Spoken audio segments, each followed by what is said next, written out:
At that time, I also got introduced to Bertrand Russell, the philosopher, and I read several of his books, and I found philosophy very interesting. कि हिंदुस्तान में philosophy departments का क्या हाल है? झोला लेके घूमते हैं सबसे रद्दी students philosophy पढ़ते हैं. People who control our countries and our societies are largely selfish people who want to dominate. You need at least 3 qualities to be successful in running a political party. You need to understand mass politics. You need to understand lots of people who are in your party. Thirdly, you need to be available 24/7. Supreme Court ने ही ये change कर दिया कि भाई judiciary की independence secure करने के लिए सिलेक्शन ऑफ जजेस भी जजेस के ही हाथ में होगा, गवर्नमेंट के हाथ में नहीं होगा. It scandalizes the court, it lowers the authority of the court, it's the grossest form of contempt, etc. Therefore, we sentence him to 3 months jail or 1 rupee fine. High Court ने dismiss कर दिया था. We had challenged the purchase of these aircrafts by pointing out Praful Patel ने खूब बेईमानी करी थी उसमें. क्या आपको लगता है कि अरविंद केजरीवाल ने आपके आइडियल्स को कॉम्प्रोमाइज किया? PILs are misused. What is your response to the criticism that PILs face? Which values guide your activism? Faith, ideology or empathy? एक आदमी को पकड़ लिया था तो उस समय मुझे इतना गुस्सा आया कि मैंने उसको 2 चांटे मैंने भी मार दिए. अरे तो ये तो सही था ना, ये सेल्फ प्रोटेक्शन. कुछ तो जजों ने ही डरा रखा है कंटेम्प्ट के थ्रेट से. हमारी खामियों के बारे में बात करोगे तो फिर वो कंटेम्प्ट हो जाएगा. अरविंद केजरीवाल ने इस पूरे मूवमेंट को बिट्रे कर दिया क्योंकि नमस्ते दोस्तों, आपका स्वागत है एक और एपिसोड में. आज हमारे साथ गुफ्तगू विद के में है एक ऐसे दिलेर इंसान जिन्होंने कोर्ट को सिर्फ कानून की तरीके से नहीं देखा बल्कि कानून को उसकी ज़मीर में झांक कर देखा है. और उस इंसान ने गरीबों के लिए, देश के लिए बहुत सारी लड़ाइयाँ लड़ी है. कानून को बदलने के लिए या कानून में जो खामियां थी उसे चेंज करने के लिए, उसे करेक्ट करने के लिए. Please welcome with us today advocate Prashant Bhushan and let's dive into the mind of this legal eagle. Prashant, thank you so much for giving us time. Sir, we are going to start with your childhood so that people know more about how and where this sapling developed. Please tell us. आप हिंदी में भी बात कर सकते हैं, English में भी. हाँ, इंग्लिश इज बेटर. हाँ नहीं ठीक है. हाँ हिंदी इंग्लिश ओके. So, तो मेरा जन्म इलाहाबाद में हुआ था और मेरे घर पर बहुत लोग रहते थे जब मैं छोटा था क्योंकि मेरे बाबा का घर था और उस घर में मेरे चाचा और बुआ वगैरह तो आते ही रहते थे लेकिन उनके कज़न्स वगैरह भी आते रहते थे. तो काफ़ी चहल पहल रहती थी घर में और बड़े सारे इंटरेस्टिंग लोग आते थे जिनसे मुलाकात होती थी, बात होती थी. तो मुझे लगता है कि उस इंटरैक्शन से जो कि तरह तरह के हर एज के लोगों के साथ होता था उससे मुझे काफ़ी फ़ायदा हुआ बचपन में. मेरे फादर तो एक बहुत बिज़ी लॉयर थे. जी, बड़े लॉयर थे. हाँ, तो वो तो बहुत ज़्यादा टाइम हम लोगों के साथ नहीं स्पेंड करते थे लेकिन हमारी मदर ज़रूर काफ़ी टाइम स्पेंड करती थी. लेकिन ज़्यादातर क्योंकि हमारे कई कज़न्स वगैरह वहाँ रहते थे, ब्रदर सिस्टर वगैरह तो रहते ही थे, कज़न्स वगैरह भी रहते थे, तो इसलिए ज़्यादातर समय तो उन लोगों से इंटरैक्शन में या और लोग जो आते थे घर पर उन लोगों से इंटरैक्शन में जाता था. तो एक बहुत मल्टी डायमेंशनल इंटरैक्शन होता था which I think was good for everybody who had that kind of interaction. और जहाँ पे घर में बहुत सारे लोग हो तो इंसान का कॉन्फिडेंस भी बिल्ड होता है because you are talking to so many different people and as a child you learn interactions. तो एक बहुत सिक्योर हाउसहोल्ड था और कोई किसी चीज़ की कमी नहीं थी. कोई बहुत वेल्दी तो नहीं थे. हमारे घर पर कोई बहुत lavish luxurious style of life नहीं था. Normal one can say middle class और अपर मिडिल क्लास लाइफस्टाइल था। आज भी आप वैसे ही सिंपल है। लेकिन किसी चीज़ की कमी नहीं महसूस होती थी। जैसे हम लोगों के यहाँ जब कभी कभी सॉफ्ट ड्रिंक, जैसे फ्रिज तो तब आया, हमको याद है जब हम करीब 8-9 साल के थे, पहली बार फ्रिज आया घर में। उसके बाद पहला एयर कंडीशनर तब लगा जब हम 9-10 साल के थे।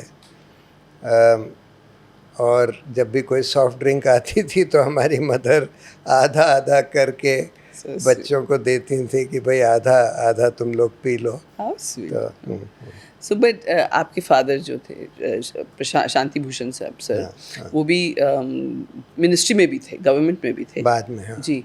सो आपका प्रभाव जो मतलब लॉ का प्रभाव आपको ऑब्वियसली बिकॉज फादर को देखा होगा and he such a famous lawyer, so you wanted from then that's where you got this idea to become an advocate और कि मैं तो शुरू में लॉयर नहीं बनना चाहता था। मेरा जो एकेडमिक लाइफ है वो बड़ी कॉन्वोल्यूटेड थी। मैं शुरू में आईआईटी गया, आईआईटी मद्रास, वहाँ पर एक सेमेस्टर के बाद छोड़ दिया क्योंकि दो कारण थे। एक तो मैंने रियलाइज़ किया कि मेरा इंटरेस्ट एक्चुअली फ़िज़िक्स में था, इंजीनियरिंग में नहीं था। अब मैं इंजीनियरिंग पढ़ने चला गया ये सोचकर कि भाई जिन लोग को साइंस में इंटरेस्ट होता है वो लोग सब इंजीनियरिंग पढ़ते हैं, आईआईटी जाते हैं। दूसरी बात, उस समय मेरी 2 साल की छोटी बहन थी, उससे मुझे बहुत लगाव था। I was really attached to her. 2 years younger than you? No, she was 2 years old Oh. when I went to IIT. She's 15 years younger Younger than to you. me. You went to So- IIT at 15? I went to IIT at 17. Wow. So she was just 2. So I was really attached to her and I felt homesick primarily because of her. Madras was a long way away, different cultural Allahabad. setting also. So I left after one semester. But when I came back, it was January and the intermediate class 12 exam before I could do my BSc with physics was to be held in April that year. Though my father got me special permission to sit in the exam, but they didn't allow me to take physics and chemistry, although that would have been easiest for me because in IIT we were studying physics, chemistry, maths, etc. So I had to take Arts. 2 new subjects with mathematics to take that exam. So I took mathematics, economics and logic. And for the first time I studied economics. I read Logic Samuelson. is such an interesting subject also. Logic was all right. It was a simple subject. Economics I found quite interesting. I read Samuelson's 8th edition at that time, I remember, from cover to cover. And I thought that economics is also an interesting subject. At that time, I also got introduced to Bertrand Russell, the philosopher.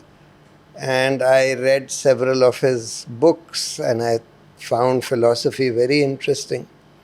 So instead of repeating the year with physics, chemistry, mathematics, I said that let me do a BA with economics, philosophy and political science, a kind of standard PP called PP at Oxford, Cambridge, etc. So I did that in Allahabad. While I was in my BA, Mrs. Gandhi's election case came up. And I attended the arguments, the hearings in the Allahabad High Court and then in the Supreme Court. और उस समय मुझे लगा कि law भी interesting है. Of course, I got to see a ringside view of the most interesting and perhaps important case Yes. at that time. This is the उसके बाद- emergency case, right? हाँ, After- इमरजेंसी लग गई थी supreme court में जब case आया.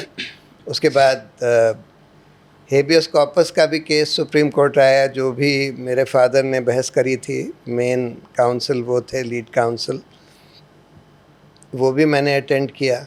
फिर केशवानंद भारती का रिव्यू करने की कोशिश करी उस समय सुप्रीम कोर्ट ने, जिसमें पालकी 13 वाला आए bench थे वाला, उसको अपोज करने. वो भी मैंने सुना. The 13 bench. हाँ, 13 जज 13 डिसीजन. judge, हाँ. सो 2 दिन तक वो केस चला, फिर वो उन्होंने बेंच डिसॉल्व कर दी. तो मुझे लगा कि लॉ भी इंटरेस्टिंग है. जब मैंने अपना बीए ख़त्म किया तो मेरा इंटरेस्ट एक्चुअली फ़िलासफ़ी में ज़्यादा था. मैं लॉ नहीं पढ़ना चाहता था, मैं फ़िलासफ़ी पढ़ना चाहता था. लेकिन मेरे फैमिली के लोगों ने और फ्रेंड्स ने बोला कि भाई देखो, तुम फ़िलासफ़ी कर तो लोगे, लेकिन तुम यहाँ देखो कि हिंदुस्तान में फ़िलासफ़ी डिपार्टमेंट्स का क्या हाल है. झोला लेके घूमते हैं सबसे रद्दी स्टूडेंट्स फ़िलासफ़ी पढ़ते हैं, टीचर्स भी अच्छे नहीं होते, तो तुम यहाँ एकेडमिक बन के करोगे क्या. मुझे लगा ये बात तो सही है, तो मैंने फॉर्मली एलएलबी ज्वाइन करी. लेकिन इनफॉर्मली मैं फ़िलासफ़ी, और मेरा इंटरेस्ट एक्चुअली फ़िलासफ़ी और फ़िज़िक्स में था, फ़िलासफ़ी और फ़िज़िक्स खुद पढ़ता रहा. तो जब तक मेरा एलएलबी ख़त्म होने को आया 3 साल के करीब, जब 2.5 साल होने लगे, तो मुझे लगा कि मेरा इंटरेस्ट तो फ़िलासफ़ी में ही ज़्यादा है, तो मैं तो आगे चल के अब फ़िलासफ़ी ही पढ़ना चाहता हूँ. उसके लिए मुझे बाहर ही जाना पड़ेगा, अमेरिका जाना पड़ेगा. तो मैंने अमेरिका में 2 यूनिवर्सिटीज़ में अप्लाई किया पीएचडी के लिए, फ़िलासफ़ी ऑफ साइंस में. तो प्रिंसटन यूनिवर्सिटी ने मुझे एडमिशन और स्कॉलरशिप दोनों दे दी. एमआईटी ने एडमिशन दे दिया था, लेकिन स्कॉलरशिप प्रिंसटन ने दी. तो मैं फिर प्रिंसटन चला गया पीएचडी करने. तब तक मेरा एलएलबी फाइनल का इम्तहान हुआ नहीं था, क्योंकि इलाहाबाद में सेशन थोड़ा डिरेल हो गया था. लेकिन मुझे जाना था, तो मैं तो अगस्त 1979 में पीएचडी करने प्रिंसटन चला गया. वहाँ मैंने देखा, क्योंकि मैं तो लॉजिकल पॉजिटिविस्ट हो चुका था. लॉजिकल पॉजिटिविस्ट का मतलब है कि पर्सन हु बिलीव्स कि the meaning of A factual statement lies in the method of its verification. Which means कि if you say कि the ultimate reality consists of the Atma and the Brahm, for example, a classic statement of Vedant philosophy, a logical positivist would ask कि well, how would you verify this statement that the ultimate There's reality? no scientific verification to that. So the person would struggle to answer that कि how would you verify? If you are making a factual statement, there needs to be some way of verifying it. And the method of verification gives you the meaning of that statement.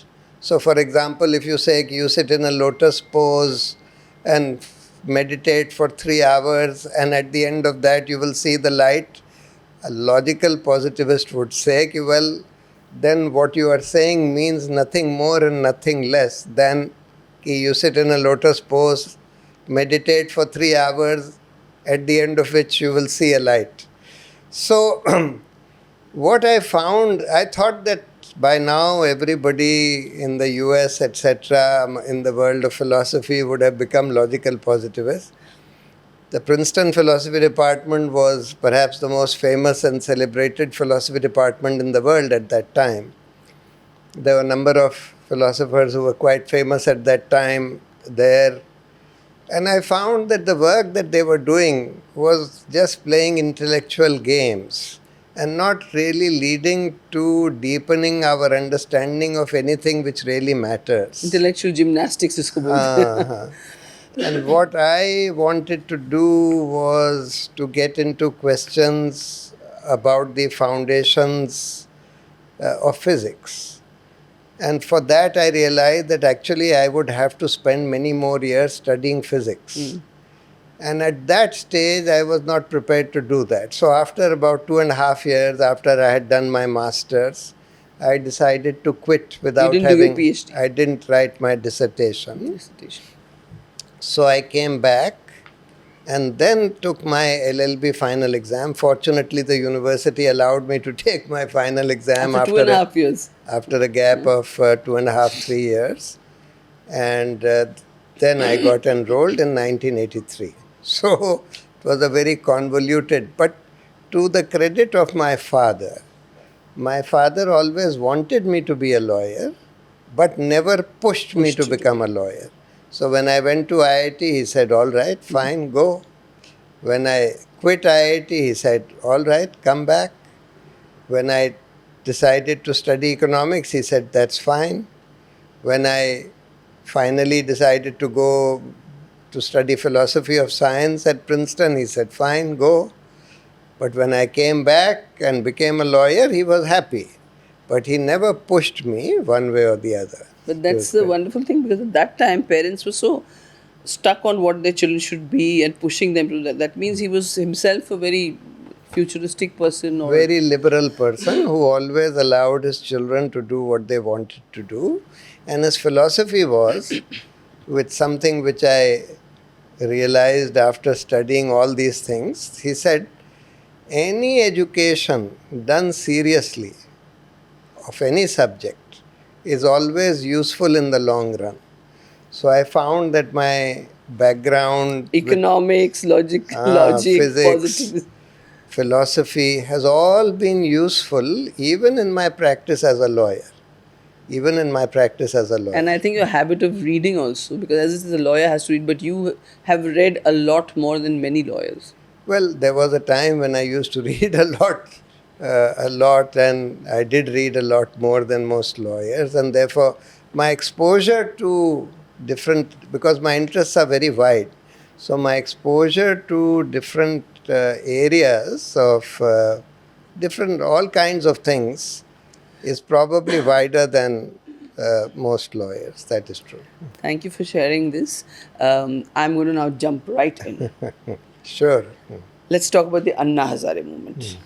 Do you think that इस movement ने देश में एक अलग चेतना जगाई, और आज के पॉलिटिकल क्लाइमेट में क्या आपको लगता है कि वैसा मास आंदोलन फिर से हो सकता है? एंड तीसरा सवाल इसी कॉन्टेक्स्ट में, क्या आपको लगता है कि अरविंद केजरीवाल ने आपके आइडियल्स को कॉम्प्रोमाइज़ किया? नहीं, इस इंडिया अगेंस्ट करप्शन मूवमेंट ने डेफिनेटली एक नई चेतना जगाई, खासकर यूथ में. अब बहुत सारे यूथ अपने घरों से बाहर निकल कर आए कि भाई देश को हम करप्शन फ्री बनाएंगे. एक उस समय जुनून था. फिर जब हम लोगों ने पार्टी भी बनाई तब भी एक जुनून था कि भाई एक नए तरह की पार्टी हम लोग बनाएंगे जो बिल्कुल ट्रांसपेरेंट होगी, जिसमें इंटरनल डेमोक्रेसी होगी, जो अपनी अच्छी पॉलिसीज़ बनाएगी, वगैरह वगैरह, जो अल्टरनेटिव पॉलिटिक्स प्रैक्टिस करेगी. अनफॉर्चुनेटली लेकिन आखिर में जो हश्र हुआ, और उसको आंसर करने के लिए, आपका दूसरा सवाल आंसर करने के लिए मैं आपको तीसरा सवाल आंसर करूंगा. अरविंद केजरीवाल ने इस पूरे मूवमेंट को बिट्रे कर दिया, क्योंकि he didn't stick to the original ideals and promise of the India against corruption movement. हमारा ओरिजिनल आइडियल क्या था कि भाई हम एक बिल्कुल ट्रांसपेरेंट, अकाउंटेबल पॉलिटी चाहते हैं. अब हमारी पार्टी में ही, जो हम लोगों ने आम आदमी पार्टी उस समय बनाई, उसमें ही लोकपाल हटा दिया. लोकपाल के लिए हमने पूरी लड़ाई लड़ी. लोकपाल बनने नहीं दिया दिल्ली में.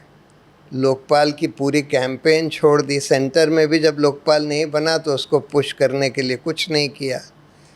अच्छा, पार्टी ने अपने अकाउंट्स को सब छुपाना शुरू कर दिया. हम लोगों ने 33 एक्सपर्ट कमिटीज़ बनाई थी कि 33 एरियाज़ ऑफ पॉलिसी पे वो लोग राय देंगे अपनी, और उसके बाद पार्टी विल डिसाइड कि हम लोगों की पार्टी की पॉलिसीज़ क्या होंगी. जब वो रिपोर्ट्स आ गई वो एक्सपर्ट कमिटीज़ की, तो अरविंद ने बोला कि इसकी कोई ज़रूरत नहीं है, इसको कूड़े में फेंक दो. हम लोग कोई पॉलिसी बनाने की ज़रूरत नहीं है. जैसे जैसे कोई मुद्दा आएगा पब्लिक में, उस समय हम देखेंगे कि हमारा फ़ायदा किस में है, वो स्टैंड ले लेंगे. एब्सोल्युटली लाइक दैट, क्लियरली, कि फ़ायदा किस में है उसका स्टैंड नहीं है.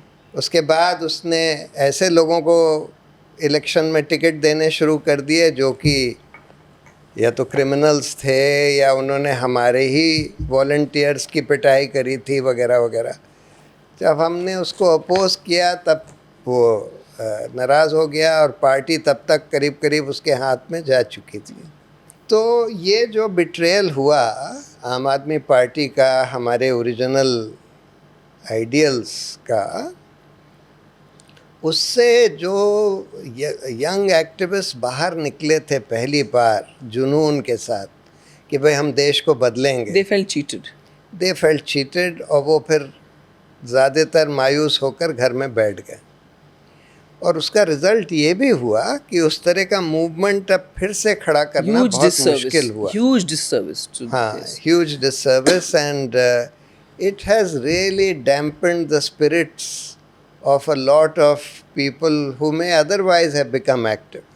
And what we are seeing is that there is no important or serious civil society movement Which happened after that. which has happened after that. Though there are so many issues which need a robust civil society movement, And need redressal. employment, Yes, and need redressal immediately. employment, for example, is Yes. an important issue. So the other thing, you don't think this kind of movement will happen again? No, it may happen again, but it will take some time. But I have another view about artificial intelligence.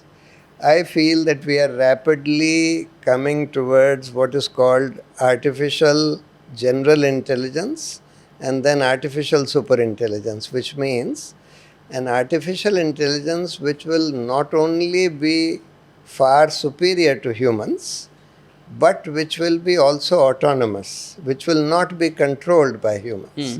And I believe that that will happen in the next 4-5 years.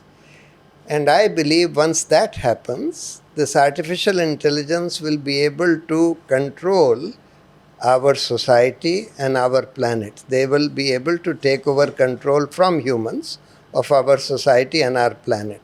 And I also believe that that will be a good thing. Really? Dangerous bhi hoga na? Because unfortunately, all the problems that we see in our society and in on our planet, they're man-made. they are all man-made, and unfortunately they have been created by people who are by and large selfish, who are power hungry, who are dominance seeking. And unfortunately these kind of people, even in democracies, by and large it is these kind of people who come to power, people like Modi or Trump, etc., who are very Or Putin also. or Putin, who are either dictatorial, power hungry, power seeking, selfish, egoistic. So they have brought the world to this pass. Artificial superintelligence will be pure intelligence devoid of human emotions. Now, unfortunately, most human emotions are negative except for 2-3: empathy, love, and compassion. These are 3 positive human emotions.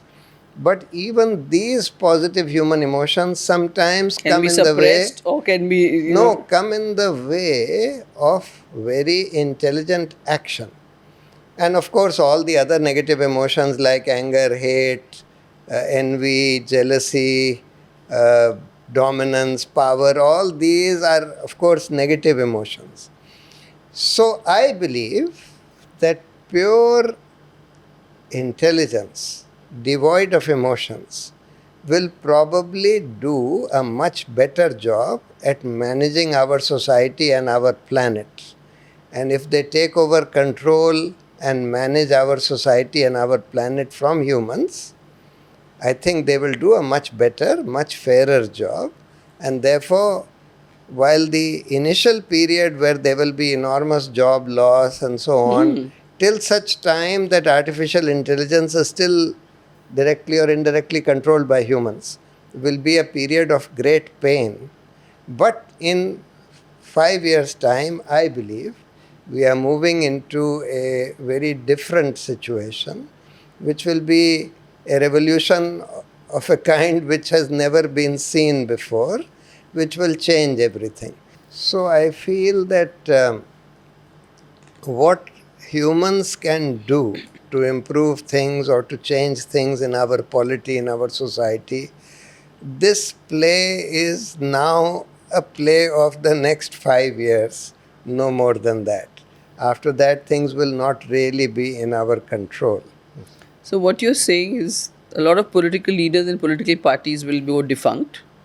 And secondly, but you're saying artificial intelligence on based on the data it collects, it will be it will decide reforms and all. But somebody has to be there to implement those reforms. So you will need human beings to do that. Well, human beings can be there, or they can have their own implementation machinery. There will be How many- robots as well. How many people will be acceptable of this? It's a really dangerous. How do you think the humankind will be acceptable of it? Humans may not want to, those who are in power will not want to accept this. And that's why there is a lot of talk and chatter about that artificial intelligence, super intelligence will make humans extinct, that Jobless.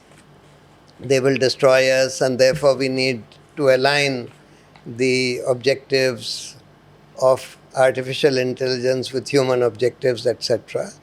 So there is certainly a great deal of fear, and there will be definitely opposition from at least those people who currently control our societies and our countries. They will certainly oppose this, but I feel that eventually they will not be able to do anything. This is a revolution which is unstoppable now. So this is your answer to will there ever be a revolution again like that kind? You're saying this kind of revolution can happen. This is going to happen. I don't see anything that can stop this, but whether there will be a movement of people of the kind of the India Against Corruption, I don't know. I can't say. Yeah, because whether- the propaganda is going to be कि भैया artificial intelligence आएगा तो आप सब jobless हो जाएंगे, जैसे आपने कहा कि already शुरू हो गया, तो फिर people will not be acceptable, so it will take some time. नहीं, जॉबलेस तो हो जाएंगे, लेकिन सबको यूनिवर्सल बेसिक इनकम मिलेगी, which will be enough. You see, it will also be an age of plenty, because artificial intelligence से technology बहुत improve होएगी, जिसकी वजह से goods and services will be available very, very inexpensively. Corruption will not be there. Corruption will not be there, and therefore everybody will get a universal basic income which will be adequate for humans to be comfortable. People who control our countries and our societies are largely selfish people who want to dominate. Also building 30,000 crore के statue, फिर I mean the figure might be wrong, but statues like that or big mega events, spending money on those things. हाँ, वो सब, Prioritization that's of all fund for management. self-aggrandizement, for projecting yourself as larger than life and so So on. these things, if can be curtailed, you, as you're right, when we are not a poor country. We have many poor people, but we are not a poor country. So obviously, I'm sure you understand. You're an intelligent man. That activism does not run the government. Cannot run the government. So you need a political party. Have you ever thought of making your own political party? No, not really, because running a political party requires you to be available 24/7. And with lots of funds. It's a 24/7 job. And yes, normally it also requires a lot of funds. And that's not really my cup of tea. Politics has never been my cup of tea. I joined the Aam Aadmi Party thinking that I am being helpful in creating an alternative kind of politics in the country. But that's as far as I can go. That means I am prepared to help somebody who has that capacity. You see, you need at least 3 qualities to be successful in running a political party. You need to understand mass politics. You need to understand lots of people who are in your party, who has which quality, who has which disability. Permutation combination. And thirdly, you need to be available 24/7. And I unfortunately do not have those wherewithal for qualities. I'm happy to help somebody who has those qualities and who is bold enough and courageous enough to try and set up an alternative party. There is a namesake, Prashant Kishore. He also has a vision like this. Why did you ever, speak to him about something like that, or his ideology? We did have some discussions earlier, and we were planning to do something different at that point of time along with him, but that didn't work out. And thereafter, you see, for example, in the last 24 general election, he started using his whatever influence that he had as a political analyst, etc., to essentially promote the BJP. The predictions came wrong. So after that, I have not really. Well, surely you can forgive him for that one mistake. It's not just one mistake. You see, it's a deeper problem. I mean, unfortunately, at that time also, when we were trying to help him come together with the Congress party, there was a lot of deep-rooted suspicion about his actual motives, connections, etc. within the Congress party. But he actually designed a whole campaign with Rahul Gandhi, and he worked for them, right? Not really with Rahul Gandhi. He worked with some of the other opposition parties, TMC, etc. But there was a great deal of suspicion about his other connections with other political parties, etc. And therefore, they were not willing to give him any great authority or power in the Congress party. And in retrospect, I feel that to some extent That's that correct. skepticism was justified. So what you see is what you get is not what you see. That's what you're saying. So Yeah. Sometimes you don't know what, unless you know somebody exceedingly well for a very long time. I mean, I knew Arvind for several years. I know with his, what was the name of piece and naam tha? Parivartan was from his from his NGO. Parivartan days. हाँ. But unfortunately, I failed to recognize his true character, even after knowing him for 6-7 years. I mean, I knew him fairly well for 6-7 years, but I failed to recognize his true character. But you do realize power corrupts and absolute power corrupts But absolutely. it may not have been just that. It may have been that he always had some traits which should have come out in alerted the me. fore, but it didn't come out. Which should have alerted me, but they didn't. So I am that way not very wary or suspicious of people. I am much more trusting of people than, say, for example, Yogendra Yadav. Yogendra Yadav was able to recognize his character before I did. And Kumar Vishwas also. He also left. And Kumar Vishwas left, but Kumar Vishwas probably left because he was not given a Rajya Sabha seat, etc. So, I just want to share a story about India against corruption. It was so affected, the whole nation was so affected. And I was one of them. And I was at that time in the Congress party. And I remember that I am Anna Hazare. मैं Anna Hazare हूँ, you know, you all made those badges. I went and first sat in the dharna in Azad Maidan, being a party person. And some people shot that video, or they showed it, came in the news and all, so they showed it to my party leaders. And then I was asked to explain. I said, well, I think he's right. Corruption is there, and I've always raised my voice. And then the other thing I did was, हमारी party meeting थी Bombay Congress के, Mumbai Congress में, and Prithviraj Chavan साहब was addressing a thing, and I had this, I'm sitting right, I used to be seated right in the front row, so a person came and told me, Madam, वो badge निकाल दो. I said, नहीं निकालूंगी. And Prithviraj ji saw me and he told them, don't worry. And so, but today I feel I was such a fool. I did not know politics. I had just joined in 2007 and I've been an activist all my life. So I realized today sorry to use that, कितना उल्लू बनाया उन्होंने देश का. And I don't feel bad कि मुझे उल्लू बनाया, but I think because I feel कि people like you who are so intelligent, educated, if you could get, fooled by them. So, but that is so sad, and yes, you're right. That has done so much disservice to activism. और आजकल तो खैर वैसे भी activism का तो आपको sir उठाओगे, मुंह खोलोगे तो फिर होता ही है. I want to ask you, sir, this causes के लिए लड़ना, क्योंकि आप गरीबों के लिए भी बहुत लड़े, प्रो बोनो बहुत केसेस लड़े हैं, वो कहाँ से शुरू हुआ आपको? Because that is a trait which comes from the in your personality from childhood. It's develop नहीं होता वो. हाँ, तो क्योंकि मेरा इंटरेस्ट बहुत वाइड था, मैं जो चीज़ें लगता था कि सोसाइटी के लिए इम्पोर्टेंट हैं, देश के लिए, दुनिया के लिए इम्पोर्टेंट हैं, मैं उनको देखता था, तो ऑब्ज़र्व करता था।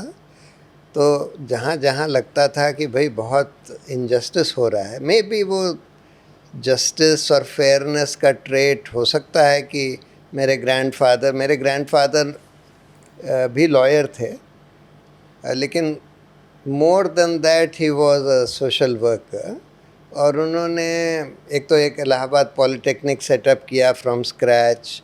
उन्होंने बहुत लोगों की मदद करी, बहुत। कोई भी उनके पास आता था, सबकी प्रॉब्लम सुन के उनकी मदद करते थे। तो मेरे फादर में भी कम से कम, दो ही was a normal conventional lawyer, he was not a public interest lawyer as such, but उनके माइंड में फेयरनेस और ट्रुथ की बहुत बड़ी वैल्यू थी।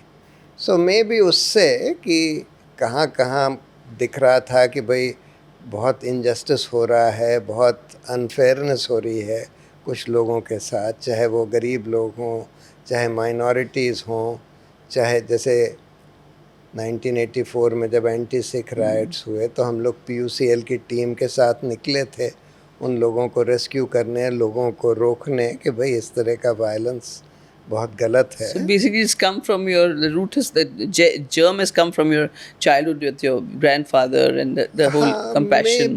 मे बी बट मुझे लगता है कि अगर आपको बहुत वाइड इंटरेस्ट है कि सोसाइटी में और देश में क्या हो रहा है, लोगों के ऊपर क्या हो रहा है, तो वो ऑटोमेटिकली आ जाता है, आपका जागेगा। वो फेयरनेस और जस्टिस की फीलिंग आ जाती है। So now let's come up to judicial independence.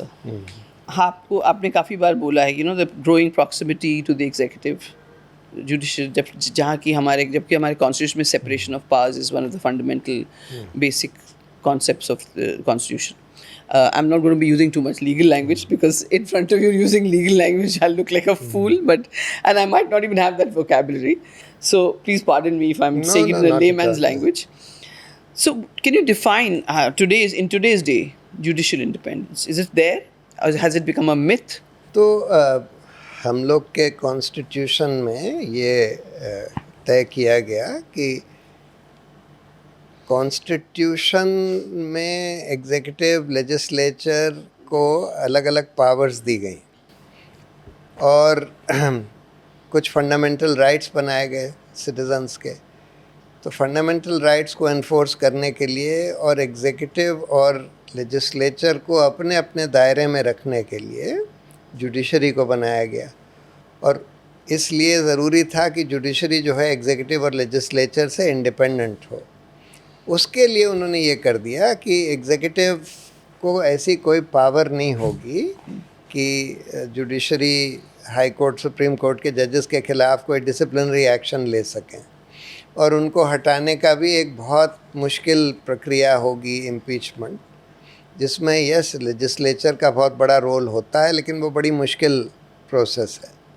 तो उससे ये सोचा गया कि हायर जुडिशरी इंडिपेंडेंट रहेगी गवर्नमेंट से और वो अपना काम कर पाएगी, लोगों की फंडामेंटल राइट्स को एग्जीक्यूटिव के एनक्रोचमेंट से प्रोटेक्ट करेगी, एग्जीक्यूटिव को अपने दायरे में रखेगी, वगैरह वगैरह। काफ़ी हद तक ये हुआ, थोड़ा नहीं भी हुआ। अब ये तो ठीक है कि बहुत सारे जजेस पूरी तरह से इंडिपेंडेंट नहीं हुए। इमरजेंसी में तो इतना फियर हो गया कि सुप्रीम कोर्ट जब हेबियस कॉर्पस केस आया तो उस डर से एग्जीक्यूटिव की तरफ झुक गया और ये बोल दिया कि भाई हेबियस कॉर्पस भी मेंटेनेबल नहीं है इमरजेंसी में। Even you cannot approach the courts at that time. Right. So कभी ये देखा गया कि पोस्ट रिटायरमेंट जॉब्स जो जजेस को दिए जा रहे हैं, किसी को राज्यसभा में भेजा जा रहा है, किसी को अभी हो रहा कोई और पोस्ट दी जा रही है, किसी को गवर्नर बना दिया जा रहा है, जबकि वो अलाउड नहीं है ना। नहीं, अलाउड तो है पर अलाउड होना नहीं चाहिए।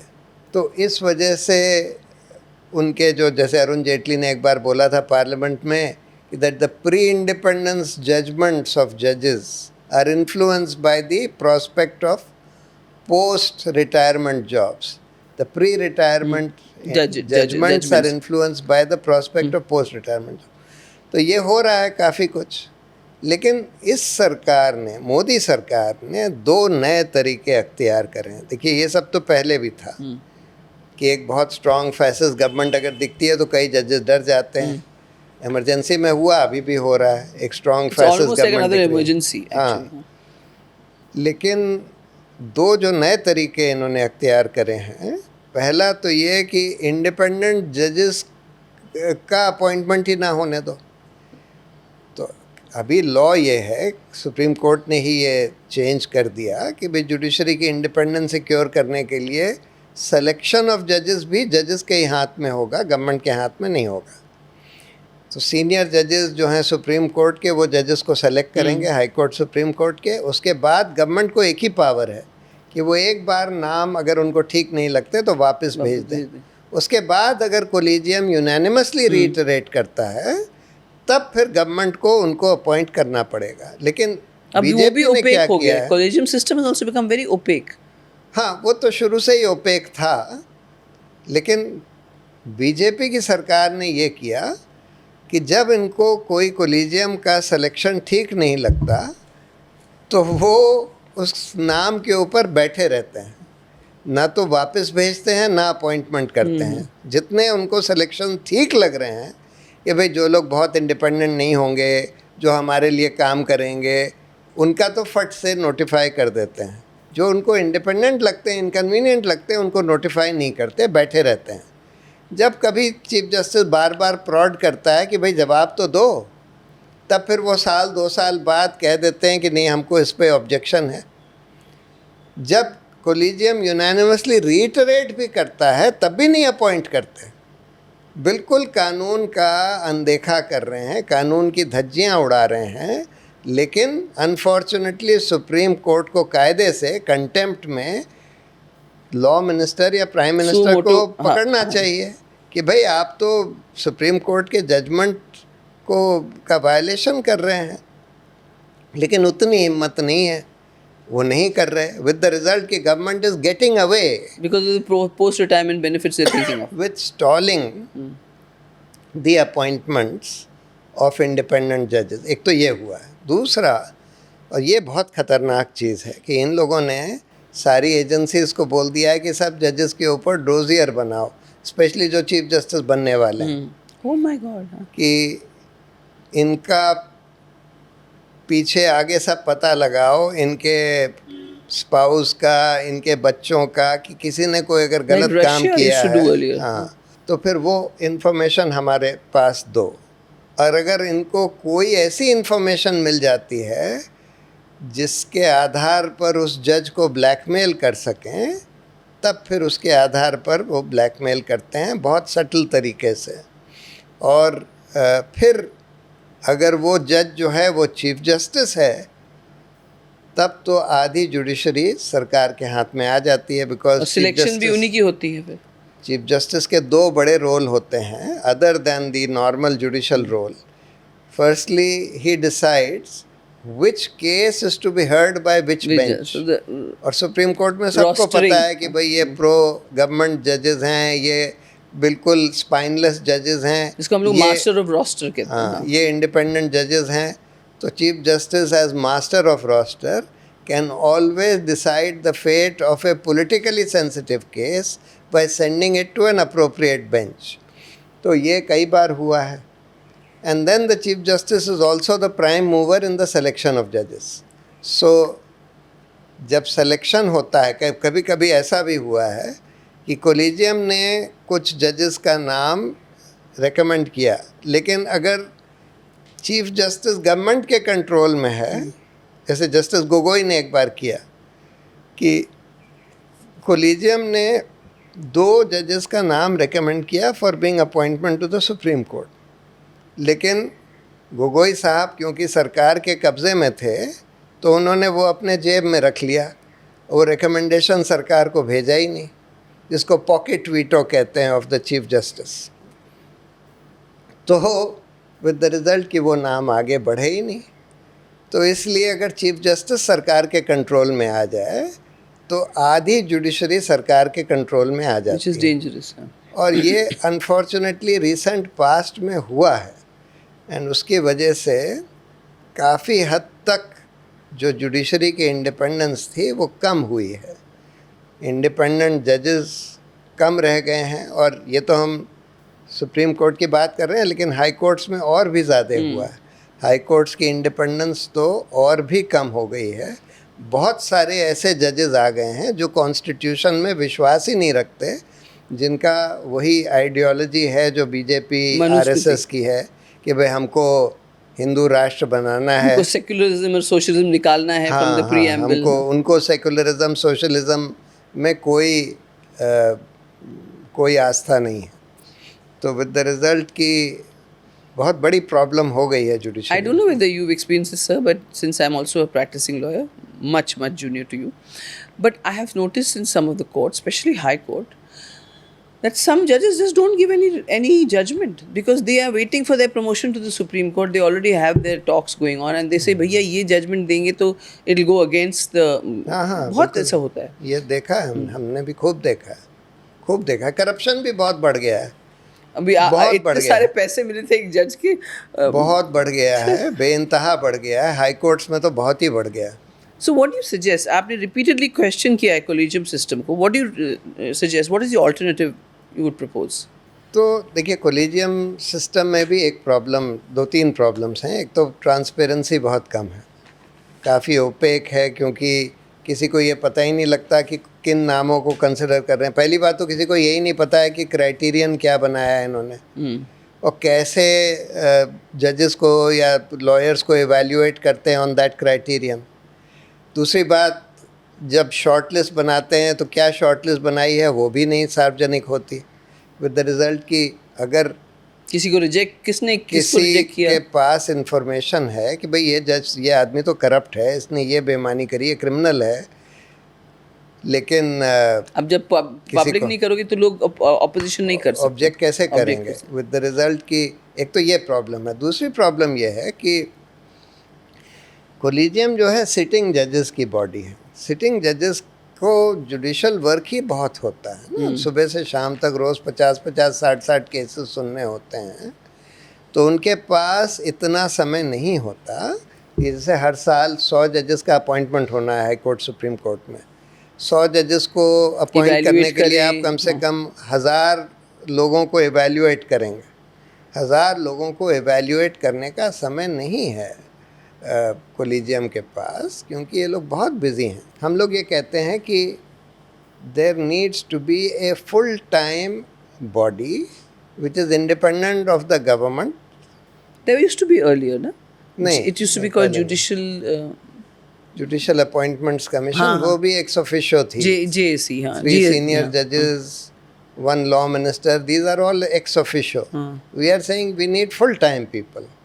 So retired judges, retired But other. what is the guarantee you won't get people who will be bought over by the government?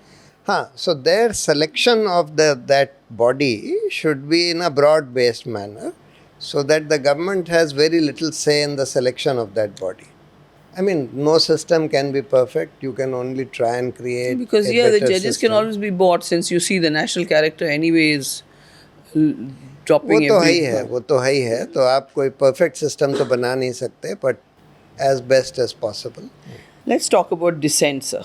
Contempt versus dissent. The 1 rupee apology that you had to give.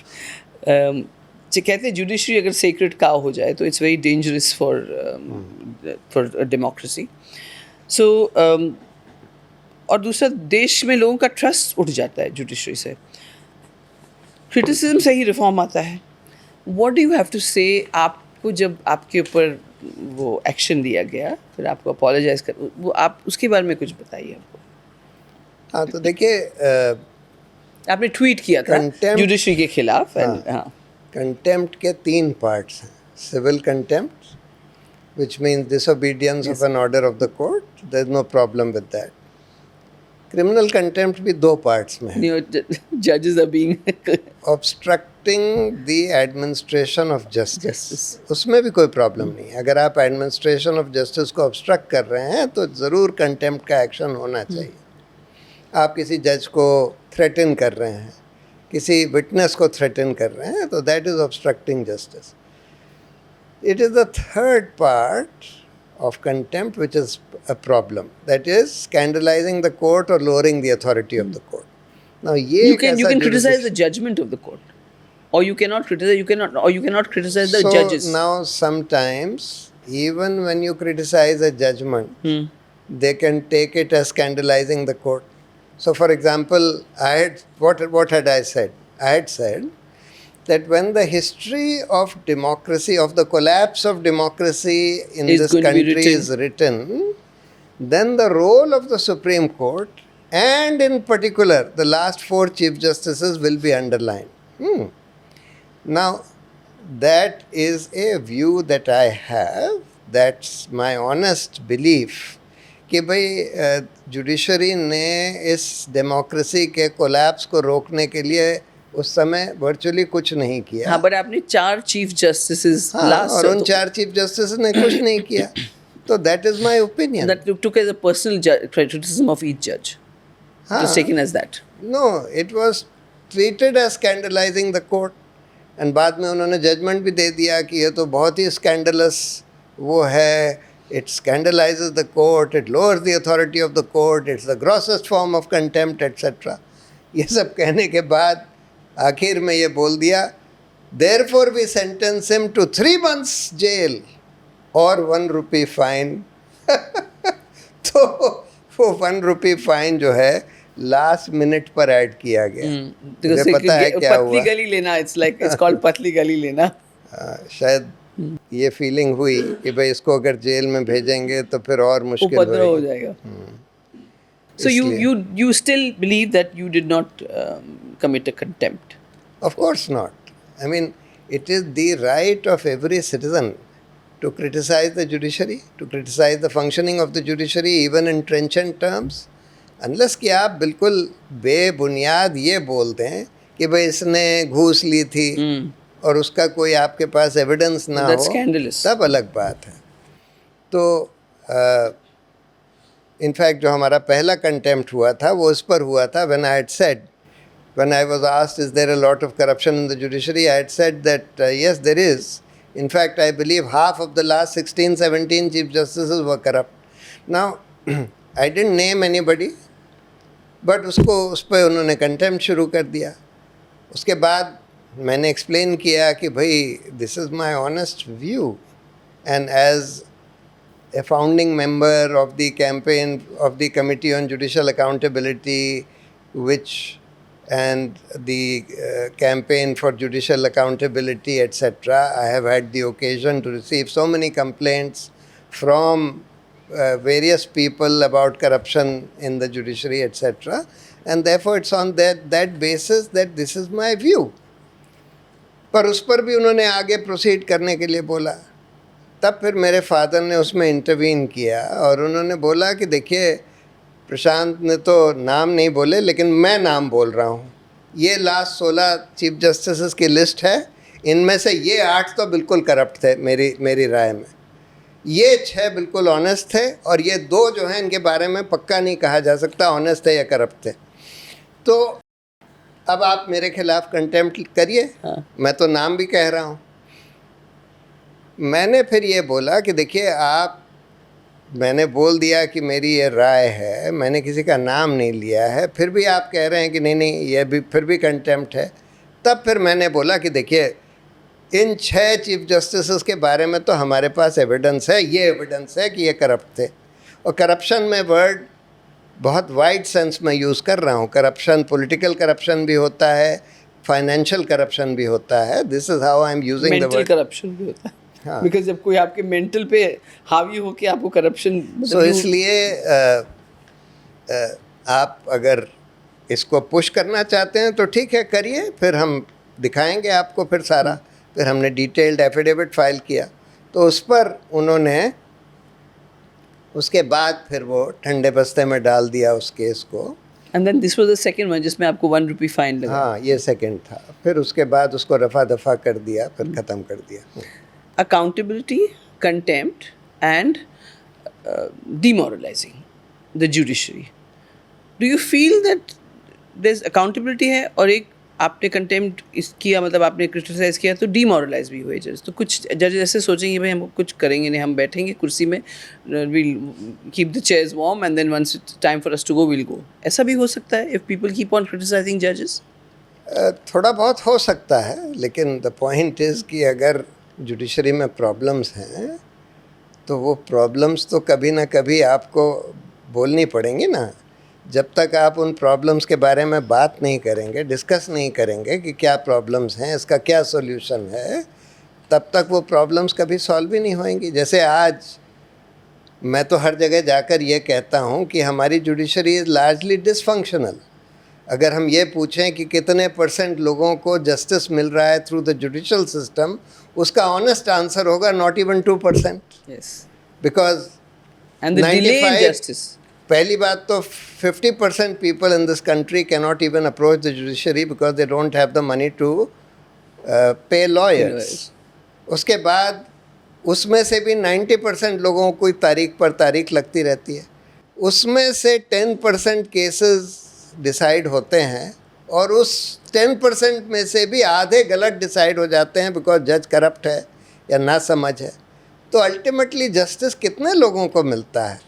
Not even 2% in my view. Very, very few people are able to get justice through this system. They get frustrated at various stages.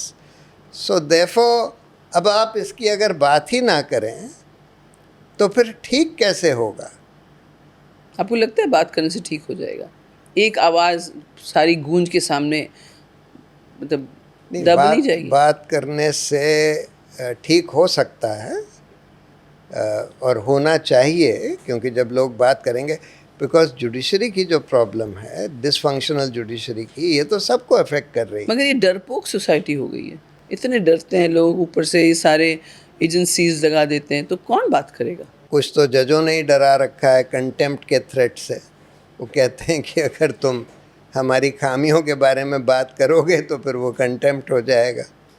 और कुछ सरकार ने डरा रखा है. सरकार को तो देखिए सूट करता है, डिसफंक्शनल जुडिशरी सरकार को सूट करती है, क्योंकि सरकार डरपोक सोसाइटी और डेमोक्रेसी एंड डिसफंक्शनल जुडिशरी. हाँ, फिर वो मनमानी कर सकते हैं, उनको रोकने वाला कोई नहीं है. तो आपने PILs, जिसको हम लोग पब्लिक इंटरेस्ट लिटिगेशन कहते हैं, आपने बहुत सारे यूज़ किए फॉर पब्लिक गुड.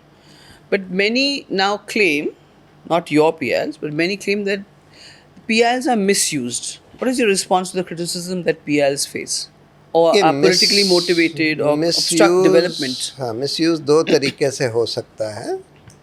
एक तो ये है कि जो लोग बगैर रिसर्च करे, बगैर होमवर्क करे, पब्लिसिटी के लिए फट से PIL फाइल कर देते हैं. वो एक तरह का मिसयूज़ है कि मतलब आपने हाफ बेक्ड PIL फाइल कर दी without proper research, without properly understanding कि क्या इश्यूज़ हैं, क्या filing it the correct way with all the without even having formulated your prayers properly, etc. वो तो अगर ऐसे करी गई है तो it can be dismissed with a mild reprimand or a mild fine. Yeah.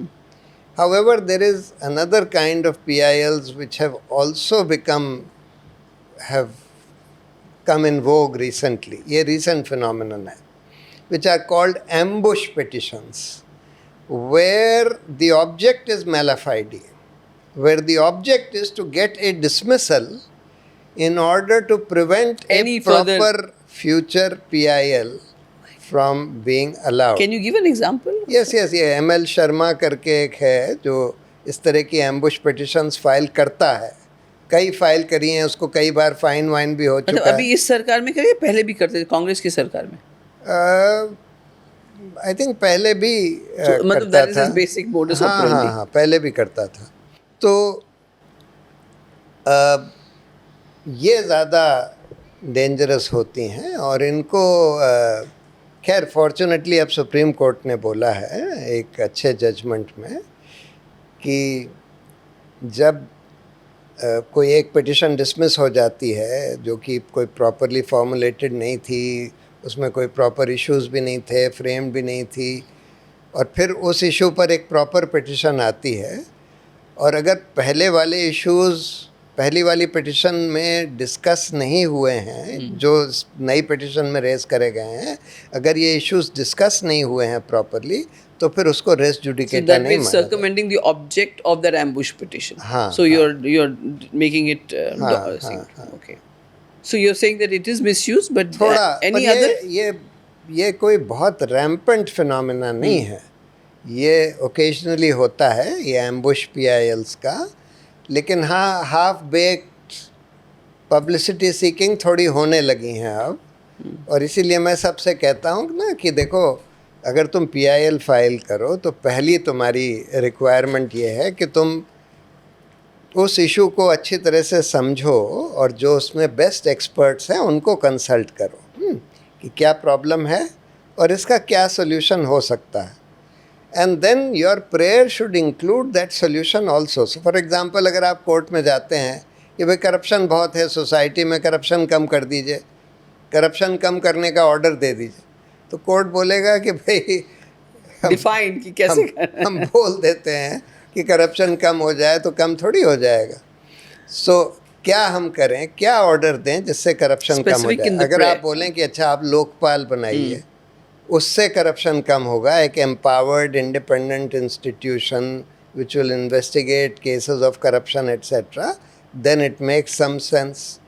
पर उसके लिए भी आपको पूरी हिस्ट्री पढ़नी पड़ेगी कि भाई लोकपाल के बारे में हिंदुस्तान में अभी तक क्या क्या हुआ है, दूसरे देशों में क्या क्या हुआ है, पूरा समझना पड़ेगा कि कहाँ कहाँ उसका इतनी फ़ायदा मेहनत हुआ. भी करना नहीं चाहता. हाँ, कई बार मेहनत नहीं करना चाहते, और उसके बाद you have to find some legal basis कि भाई कौन सा फंडामेंटल राइट वायलेट हो रहा है, ये करप्शन होने से क्या fundamental.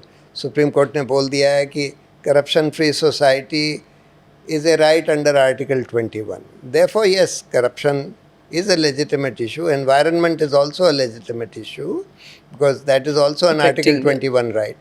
So therefore, you have to formulate कि भाई कौन सा legal right affect हो रहा है by this situation which you are seeking to remedy, and what is the possible remedy for this situation.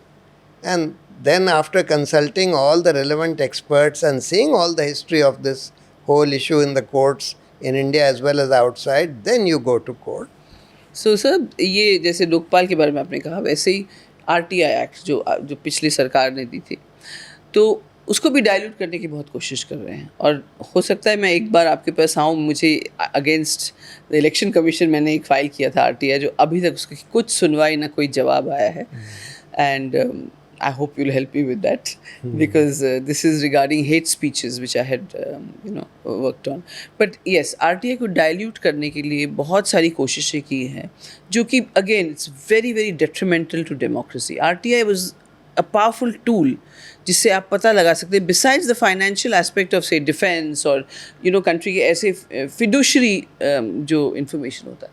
But what do you say about that? I mean, you think this government is going to be successful because there are so many things they ये दो तरीके तो उन्होंने पहले से अपनाए हुए थे RTI को ख़त्म करने के लिए. एक तो ये करते थे कि RTI का अल्टीमेटली इंडिपेंडेंट बॉडी तो सेंट्रल इंफॉर्मेशन कमीशन या स्टेट इंफॉर्मेशन कमीशन है, वहाँ पर लोगों को अपॉइंट ही नहीं करते थे, अपॉइंट ही नहीं होने दे रहे थे. हाँ, बट मैं गई थी उनके ऑफिस में, कम से कम 25 ऐसे पोजीशंस हैं जो RTI ऑफिसर होते हैं ही नहीं वो. हाँ, सो जब इंफॉर्मेशन कमिश्नर्स ही नहीं होंगे तो फिर वहाँ पर कुछ डिसाइड ही नहीं होगा, फिर वो सिर्फ पाइल अप हो जाएगा सारा. हाँ, तो एक तो इन्होंने ये किया. दूसरा, जब अपॉइंट करते हैं तो सरकारी लोगों को ही कर देते हैं, ब्यूरोक्रेट्स जो इन लोगों के चहेते होते हैं, रिटायरमेंट हो चुकी है. हाँ, जो उनको पता है कि भाई सरकार के खिलाफ ये लोग कुछ नहीं करेंगे. एज ब्यूरोक्रेट्स भी इनका एक वेस्टेड इंटरेस्ट था चीज़ों को छुपाने में, तो ये कभी डिस्क्लोजर ऑर्डर नहीं करेंगे, बहुत कम करेंगे. उस तरह के लोगों को करते थे। लेकिन अब जो ये कर रहे हैं ये तो और डेंजरस है। प्राइवेसी के नाम पर डेटा प्रोटेक्शन एक्ट जो है उसमें ये कह रहे हैं कि कोई भी प्राइवेट इंफॉर्मेशन अब नहीं दी जाएगी। उसमें इन्होंने आरटीआई एक्ट को भी अमेंड कर दिया है। पहले ये था कि personal information which has no connection with public interest और public affairs, only that will not be given. और उसमें भी पब्लिक इंटरेस्ट ओवरराइड था। If the public interest in disclosing that information exceeds the public interest, the personal interest of that person, then also it will be given out. For example, if there's an MLA or MP who's got undisclosed wealth or he's got large No, mass उसका wealth. Best example ये है कि भाई इस particular officer के खिलाफ कितने corruption cases चल रहे हैं, इसके खिलाफ कितनी डिसिप्लिनरी प्रोसीडिंग्स चल रही हैं। अब एक तरह से ये प्राइवेट ये इंफॉर्मेशन तो है, ऑफिशियल हो गया ना, because he is holding a पर पोजीशन। ये भी नहीं देंगे। अब वोटर्स लिस्ट क्या है वो भी नहीं देंगे। आप कैमरा का फुटेज भी नहीं दे रहे हैं जो इलेक्शन के जो। हाँ, तो अब पर्सनल इन्फॉर्मेशन के नाम पर कुछ भी नहीं देंगे। करप्शन की इन्फॉर्मेशन भी नहीं देंगे कि भाई इस ऑफिसर ने क्या क्या करप्शन किया है, इसके खिलाफ क्या क्या कन्विक्शन हुए हैं, वो भी नहीं देंगे। सबको पर्सनल इन्फॉर्मेशन की आड़ में एक्चुअली एक तरह से ज़्यादातर इन्फॉर्मेशन किसी ना किसी with the person, yeah, with the person or a किन लोगों को system. राशन कार्ड्स मिले हैं, किन को नहीं मिले हैं, उसको भी पर्सनल इन्फॉर्मेशन बोलेंगे। बट मानना पड़ेगा ये कैसे लूप होल्स ढूंढते हैं ये लोग। तो इन्होंने बिल्कुल मेलाफाइडी तरीके से, और इनफैक्ट इसीलिए हम अपने बहुत सारे प्राइवेसी एक्टिविस्ट को कहते हैं कि देखो प्राइवेसी अब जो है बहुत कोई बड़ा राइट नहीं है। आप अगर स्मार्टफोन यूज़ कर रहे हैं तो आपने अपनी प्राइवेसी सरेंडर कर रखी है, और सब लोग स्मार्टफोन यूज़ करते हैं। तो इसलिए प्राइवेसी के लिए लड़ना तो कोई एक तरह से काउंटर प्रोडक्टिव हो गया है। बिकॉज यू ऑलरेडी उसको इस्तेमाल सरकार कर रही है to deny right to information, to stifle right to information. हम तो बल्कि उल्टा ये कहते हैं कि भाई इन लोगों ने दिल्ली राइट्स के केस में चार्जशीट में एक फ़ोटो लगा दी है जो हमारे बेसमेंट की है, कि जिसमें योगेंद्र यादव और ये उमर खालिद और शर्जील इमाम और तो ये आपकी दो privacy तीन है? और लोग बात कर रहे हैं। हाँ, और ये कह रहे हैं कि यहाँ पर कॉन्स्पिरेसी हैच हुई उस फोटो के आधार पर। अगर मान लीजिए सीसीटीवी कैमरा भी लगा होता तो उससे साफ जाहिर हो जाता कोई कॉन्स्पिरेसी नहीं हैच हुई। यहाँ तो ये लोग डिस्कस कर रहे हैं कि भाई ये जो सिटीजनशिप अमेंडमेंट एक्ट ये लोग ला रहे हैं उसका क्या, उसके खिलाफ प्रोटेस्ट हो रहे हैं, क्या हो रहे हैं, कहाँ हो रहे हैं, क्या उस पर होना चाहिए, ये सब डिस्कस कर रहे हैं। कोई राइट्स को प्लान करने की कॉन्स्पिरेसी नहीं करी जा रही। I mean it is preposterous to believe कि वो खुले सड़क पे बैठ के लोग प्लानिंग करेंगे। नहीं, खुले सड़क पर नहीं, हमारे बेसमेंट में। अच्छा, बेसमेंट के अंदर कैमरा? बेसमेंट के अंदर किसी ने फ़ोटो ली होगी उस मीटिंग की, हमारे किसी अच्छा जने ने, और उनके उसके फ़ोन से इन्होंने निकाल ली और कह रहे हैं कि देखिए यहाँ पर कॉन्स्पिरेसी हैच हुई। तो हम तो ये कहते हैं अगर सीसीटीवी कैमरा लगा होता या सारी जगह सीसीटीवी कैमरे लगे हों, प्राइम मिनिस्टर के घर पर भी लगे हों, सब जगह लगे हों, होम मिनिस्टर के घर पर लगे हों, सब जगह लगे हों, और सब लोग ये देख सकें कि कौन लोग क्या कर रहे हैं, तो उससे दूध का दूध पानी का पानी हो जाएगा। डालो सबके फोटो, सबके डालो, सबके वीडियोस ले लेकर डालो, पता लगे कि कौन आदमी कॉन्स्पिरेसी कर रहा है, कौन नहीं कर रहा, कौन बिहार इलेक्शन जीतने के लिए इलेक्शन कमीशन को ऑर्डर कर रहा है कि तुम SIR करके मुसलमानों के नाम उड़ा दो, ये कह के कि वो लोग सिटीजन्स नहीं हैं, ये सब पता लगेगा। तो हम तो ये कहते हैं कि ट्रांसपेरेंसी, प्राइवेसी के बारे में ज़्यादा नहीं सोचना चाहिए। अगर हम कोई गलत काम नहीं कर रहे हैं तो अगर हमारी प्राइवेट इन्फॉर्मेशन बाहर आ भी गई तो क्या उसमें बड़ी बात हो जाएगी? डरने के लिए तो उन लोगों को डरना चाहिए जो। हाँ। Have you ever had to choose between what is legally correct and what feels morally right? This is ये एक डिलेमा होता है लॉयर्स का, क्योंकि I mean I see it in the court and my practice also. देखिए, मेरा तो एक प्रिंसिपल है कि मैं कोई केस तभी लेता हूँ जब मुझे लगता है कि भाई ये मॉरली भी ठीक है. So that means लीगली ठीक you're होना okay. चाहिए नहीं, मॉरली भी ठीक होना चाहिए, तब मैं केस लेता हूँ. तो लीगल मॉरल दोनों ही होना चाहिए. अगर लीगल ना भी हो तो अगर मॉरली आप करेक्ट हैं तो कई बार ऐसा होता है कि आप कोर्ट को ये कह सकते हैं कि भाई ये लॉ जो है ये अनफेयर है और इसका रिव्यू होना चाहिए, क्योंकि इसने तो कोई अनफेयर चीज़ नहीं करी, लेकिन फिर भी लॉ इसके खिलाफ है, तो फिर ये लॉ ही गलत है. तो कभी कभी जजेस ये कह सकते हैं कि ये लॉ गलत है. तो मैं तो मॉरली देखता हूँ कि भाई मॉरली ये आदमी ठीक है कि नहीं है, उसका केस मैं लेता हूँ. Which values guide your activism? Faith, ideology, or empathy? No, faith certainly does not. And you're not like Justice Chandrachud who asked God. Ideology also does not. I just try and see कि what is fair and just according to my understanding of what is fairness and So the legal, what justice is- for justice. what is fair and just in my moral compass. That guides me. I look at my moral compass and I see if something is fair and something is just, then I take up that cause. Any regret you carry from your journey so far, legally or personally, and in terms of moral conduct? I mean, I'm sure you have a unblemished moral conduct, but sometimes ऐसा if कुछ you नहीं है. realize later on that देखिए oh, किसी का कोई unblemished moral conduct नहीं होता. Everybody has some weaknesses etcetera and I also do have weaknesses etcetera, but I try and be, I mean, it's difficult for me to identify any particular thing where, but if people from outside look at my past record Track or my record, conduct, etc., they would probably be able to say कि well, this was not proper. For example, I mean, I can say कि हमको chamber में पीटने के लिए ये लोग आए थे, ये हिंदू सेना और बीजेपी का जो आजकल स्पोक्स पर्सन बन गया है, कौन है, सरदार है ना, क्या नाम है, मुझे वाला हाँ, एनीवे, एक तो चेंबर में पीट रहे थे, तो उसमें से एक आदमी को पकड़ लिया हमारे, दो तो भाग गए थे, एक तो बाहर ही खड़ा हुआ था, एक अंदर से भाग गया था. एक आदमी को पकड़ लिया था, तो उस समय मुझे इतना गुस्सा आया कि मैंने उसको 2 चांटे मैंने भी मार दिए अरे थे. तो ये तो सही था ना, यू सेल्फ प्रोटेक्शन. नहीं, मारने फिर भी नहीं चाहिए थे. नो, फिर तो आप महात्मा हो उसको जाएंगे. उसको पकड़ लिया था, लेकिन फिर भी नहीं मारने चाहिए थे कायदे से, क्योंकि उसको तो पकड़ लिया था इन लोगों ने. सो एनीवे, वो गुस्से में उस समय मार दिए थे. If you look back, what is that one legal battle you wish you had fought differently or not fought at all? आपने शायद नहीं लड़े हो, किसी और के पास गया हो और आपको लगता है कहीं चूक हो गई, मैं और इससे ऐसा कर सकता था, या you know, maybe you must have lost many cases as well. Of course, So of course. you feel that okay, Many this is where I cases, made a many mistake. cases.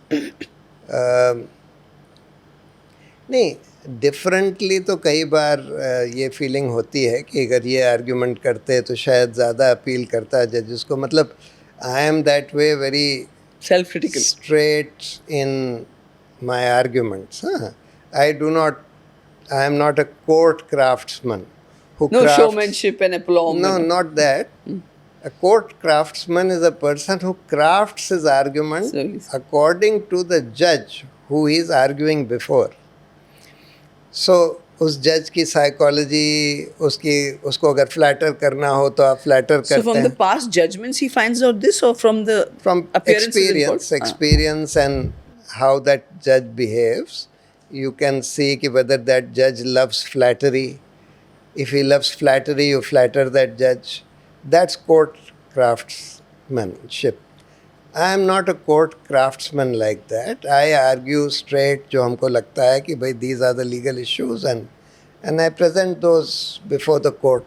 Maybe if I had been a better court craftsman, I would have been more successful in many of my इससे cases. ज़्यादा क्या successful in? अच्छा, you mean the ratio of successful? हाँ, नहीं, बहुत सारे cases हमारे अच्छे केसेस डिसमिस हुए हैं, For example, this Air India purchase of these 787s. High Court ने dismiss कर दिया था. We had challenged the purchase of these aircrafts by pointing out Praful Patel ने खूब बेईमानी करी थी उसमें. प्रफुल्ल पटेल ने 111 हवाई जहाज ऑर्डर कर दिए एयर इंडिया. एयर इंडिया डूब रहा था. हाँ. एयर इंडिया के पास ट्रैफिक नहीं था. एयर इंडिया ने अपने अच्छे रूट्स दूसरे एयरलाइंस को दे रखे थे. एयर इंडिया ने हवाई जहाज़ लीज भी कर रखे थे. फिर भी 111 हवाई जहाज़ परचेज, जिसमें से बहुत सारे 787 थे. Like committing harakiri. हाँ. तो एयर इंडिया उसके बाद डूब गया. उसके बाद फिर टाटा को बेचना पड़ा. लेकिन हाई कोर्ट ने रफा दफा कर दिया था कि नहीं, कुछ नहीं. उसमें CAG की रिपोर्ट भी थी, पार्लियामेंट्री कमेटी की भी रिपोर्ट थी. फिर सुप्रीम कोर्ट में जब गया मामला तो फिर ये मोदी गवर्नमेंट आ गई थी. उन्होंने बोला कि अच्छा हम CBI इन्वेस्टिगेशन करा लेंगे. तो सुप्रीम कोर्ट ने बोला कि ये तो सरकार ही कह रही है कि CBI इन्वेस्टिगेशन कराएगी, तो ठीक है.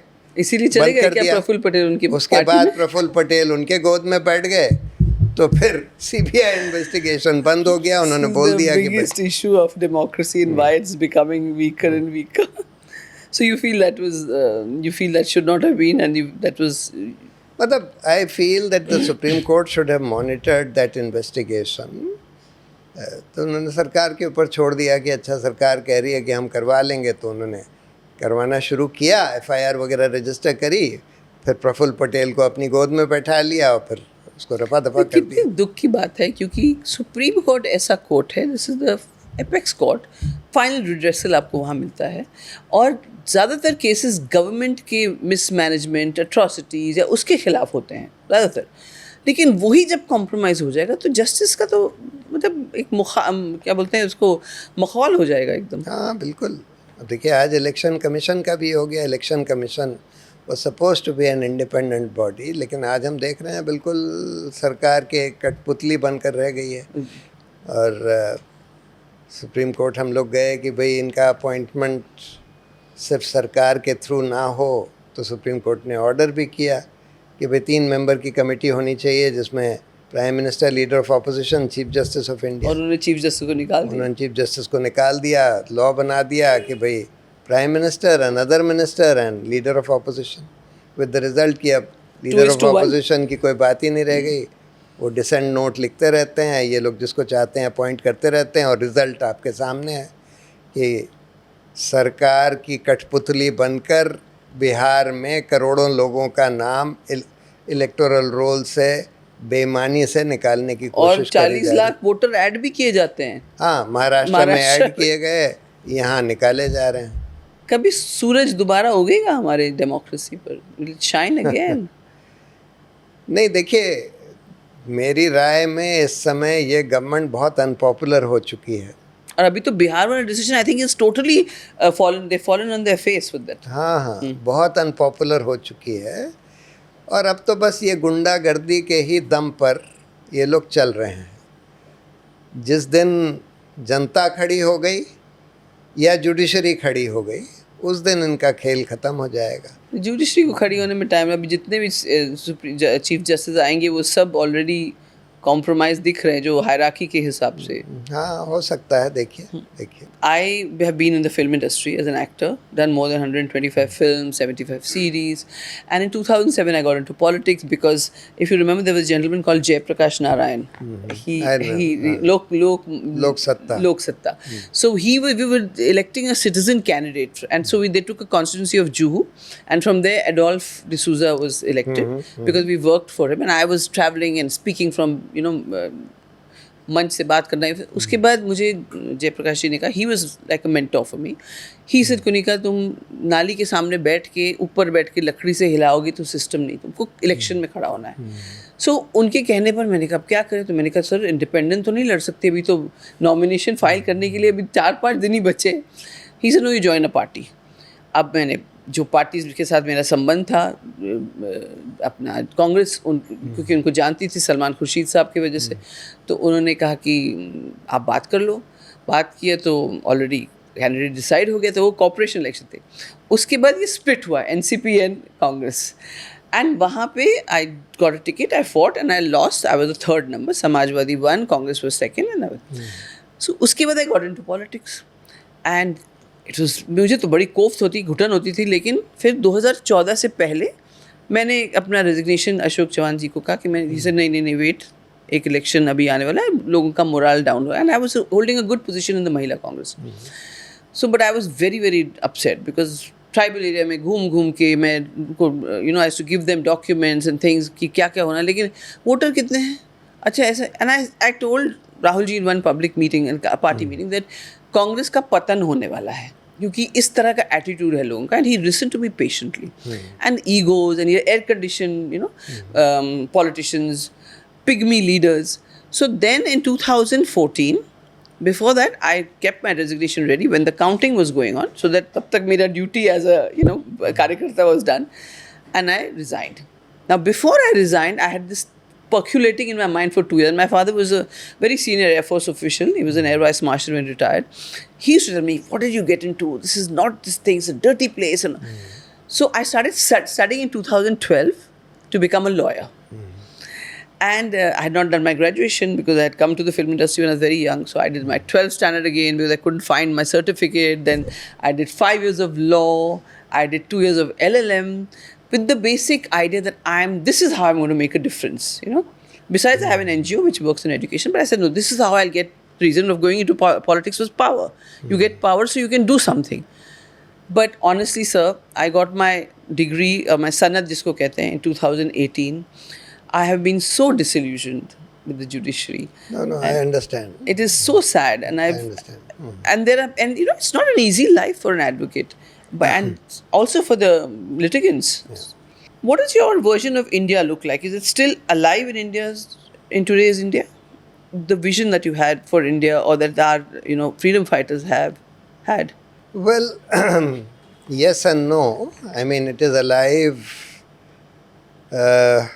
It looks alive when you see many of our activists and youngsters and some of our fine alternate journalists who have moved out of the mainstream media and taken up alternative journalism, etc. And the public is listening to them. Yes. In fact, in my view, the alternate media is more powerful than the mainstream Absolutely, media. yes. So then you feel that that vision is still alive. But when you see a lot of other people, so there are again two kinds of people. One who have become absolute hooligans, like if you see this Kamad Yatra, so many hooligans now in the name of religion, etc., who are just hooligans. Or when you see these lynch mobs and so on. So the number of people who have been criminalized and made violent has increased enormously during the BJP time. But even then, it is still a tiny minority of the population of the country. But there is a significant section of people who have become like zombies. Yes. Especially among our middle classes. The non-dissenters. The middle classes, yes. Upper middle classes, etc., who just watch these things happening, whose blood doesn't boil when they see this kind of injustice, who are just happy and willing to... Not happy, sir. I have a opinion there. आपने ज़िंदगी में रोज़मर्रा की ज़िंदगी इतनी मुश्किल कर दी है ना मिडिल क्लास लोगों के लिए कि उनके अंदर हिम्मत नहीं कि आपके खिलाफ आवाज़ उठाए. वो बोलते चलो यार. नहीं, मैं तो थोड़े अपर मिडिल क्लास के लोगों की बात कर रहा हूँ. Many people in my family, etc. also. हाँ, upper middle class. Who are in a position to do something or at least say something. डर बिठा दिया. Or in my school group, for example, all these school groups, the alumni groups, etc., these WhatsApp groups, by and large, you see people who are hating not at on all communities and some of them are hating, and the others have become totally apathetic. I keep saying that when you see injustice, especially injustice of the kind which we are seeing in this country, your blood should boil. You should feel. उनकी रगों में खून नहीं, बर्फ घूम रहा है, जैसे कुछ लोगों की रगों में सिंदूर घूम रहा है. वही हो गया. But seriously, sir, the larger portion of, this is my opinion, larger portion of our country is lower middle class. And उनकी ज़िंदगी हमने सचमुच इतनी मुश्किल कर दी है और इतने डरा दिया है through this WhatsApp and all this poison that they spreading around कि अब लोग आवाज़ ही नहीं उठा रहे, वही चाहते हैं। एजुकेशन पे काम नहीं करेंगे क्योंकि एजुकेशन को बढ़ाएंगे तो फिर आप सवाल पूछेंगे। तो if you see so many, अभी तो हमने सुना है कि मुंबई में प्राइवेट जो BMC म्यूनिसिपल स्कूल्स हैं, they being taken over by corporates. नहीं, वो भी हुआ है। बहुत सारे पुअर या मोस्टली मिडिल क्लास लोग जो हैं वो डर गए हैं, उनको डरा दिया गया है कि भाई अगर तुम उठोगे बोलोगे तो फिर तुमको जेल में डाल देंगे, कर देंगे, वो कर देंगे। सो वो भी बहुत हुआ। और बहुत सारे ऐसे फेंस सिटर्स थे वो वेरी हैप्पी कि हिंदू मुस्लिम हम सब साथ में रहते हैं, लेकिन व्हाट्सएप में मैसेजेस डाल के उसने ऐसा किया, तुमको पता है उन्होंने ऐसा किया, हमारे कम्युनिटी के साथ ऐसा किया। This is what they been doing, literally brain washing. So कहते हैं ना, मैं कहती हूँ धर्म की घुट्टी पिलाकर ना सबको एकदम नशे में डाल दिया। बिल्कुल बिल्कुल बिल्कुल। और फिर राम जी को भी वो घर लेकर आए थे। बिल्कुल। Faith-based politics and secularism. What is your opinion on that and the balance between that? हाँ, तो पहली बात तो मतलब ये सरकार तो दो चीज़ें कर रही है। एक तो रिलीजन को, हिंदू रिलीजन को खूब बढ़ावा दे रही है हर तरह से। वो कहते हैं 4 धाम के ऊपर खूब पैसा खर्च किया जा रहा है, एनवायरनमेंट को ख़त्म करके 4 धाम हाईवेज बनाई जा रही हैं, वाइडन करी जा रही हैं। कांवड़ यात्रा में सरकार खूब खर्चा करती है, कांवड़ियों के ऊपर फूल बरसाती है, चाहे वो दंगई हों, चाहे वो जो भी करें, उनको बिल्कुल खुली छूट दे रखी है। जबकि ईद में कुछ नहीं होता। तो मतलब रिलीजन के नाम पर इतना पैसा हिंदू रिलीजन के नाम पर सरकार खर्च कर रही है, जो कि मेरी राय में बिल्कुल गैर संवैधानिक है। And not the government should not be doing that. No, for a secular government should not be involved in religion at all. और दूसरी तरफ मुसलमानों के खिलाफ इतनी नफरत, ईसाइयों के खिलाफ, मुसलमानों के खिलाफ इतनी नफरत फैलाई जा रही है, खुलेआम सरेआम फैलाई जा रही है। बीजेपी के लीडर्स और ये जो रिलीजियस लीडर्स हैं जिनको पूरी छूट दे रखी है, ये लोग बिल्कुल आग उगलते हैं उनके खिलाफ, कहते हैं कि उनको जान से मार डालो, उनकी हड्डियां तोड़ दो, वगैरह वगैरह। उनके खिलाफ कोई एक्शन नहीं होता। तो बिल्कुल रिलीजन के नाम पर जहर फैलाया जा रहा है पूरे हिंदुस्तान। एंड अनसाइंटिफिक थिंकिंग, ढोंग, ये सब को प्रमोशन दे रहे हैं। वो सब भी ढोंग भी, कि भाई टेक्स्ट बुक्स में से पीरियोडिक टेबल हटा दिया गया, डार्विन की थ्योरी ऑफ एवोल्यूशन हटा दी गई, एस्ट्रोलॉजी इंट्रोड्यूस करी जा रही है। मतलब बिल्कुल अनसाइंटिफिक चीज़ें हैं कि भाई गोबर की लिपाई से रेडिएशन नहीं आएगा, कैंसर से अब बच जाए, कैंसर ख़त्म हो जाएगा, तरह तरह की। प्रधानमंत्री जब खुद इस तरह की बात करने लगे कि मैंने बोला कि भाई बादल हैं, रेडार उनका काम नहीं करेगा, बादल के समय जाकर हमला कर दो, या फिर बोलें कि भाई अब ग्लोबल वार्मिंग तो हो नहीं रही है, लोगों को ठंड ज़्यादा लगने लगी है या गर्मी ज़्यादा लगने लगी है, लोगों की क्षमता कम हो गई है। मतलब इस तरह की अगर बकवास प्रधानमंत्री करने लगे तो नेचुरली साइंटिफिक टेम्पर तो धीरे धीरे डिग्रेड होगा। So you're saying basically secularism का नामो निशान मिटता जा रहा है, मतलब it's from the governments or the right now the dispensing government that is there from there for their। वो तो साफ साफ कहते हैं कि हम तो सेकुलरिज्म सोशलिज्म हटा देंगे प्रीएम्बल से, हम तो हिंदू राष्ट्र बनाना चाहते हैं। What is the India you dream of? What are the values we must immediately urgently reclaim? Reclaim तो यही करना है कि we need fairness and justice। And fairness and justice में इनहेरेंट है कि भाई सेकुलरिज्म होना चाहिए, सोशलिज्म होना चाहिए। हाउ इज़ इट फेयर कि भाई कुछ लोगों के पास सारा पैसा हो, बाकी लोग जो हैं सड़कों पर भूखे मर रहे हों? हाउ इज़ इट फेयर कि कुछ लोगों के पास बड़े बड़े महल हों और कुछ लोगों के पास छत ना हो, छत भी ना हो, एक तारपोल भी नहीं होती। हाँ, so basic values that people, मैं तो ये कहता हूँ ना कि देखिए एजुकेशन के 2 मेन ऑब्जेक्ट्स होते हैं।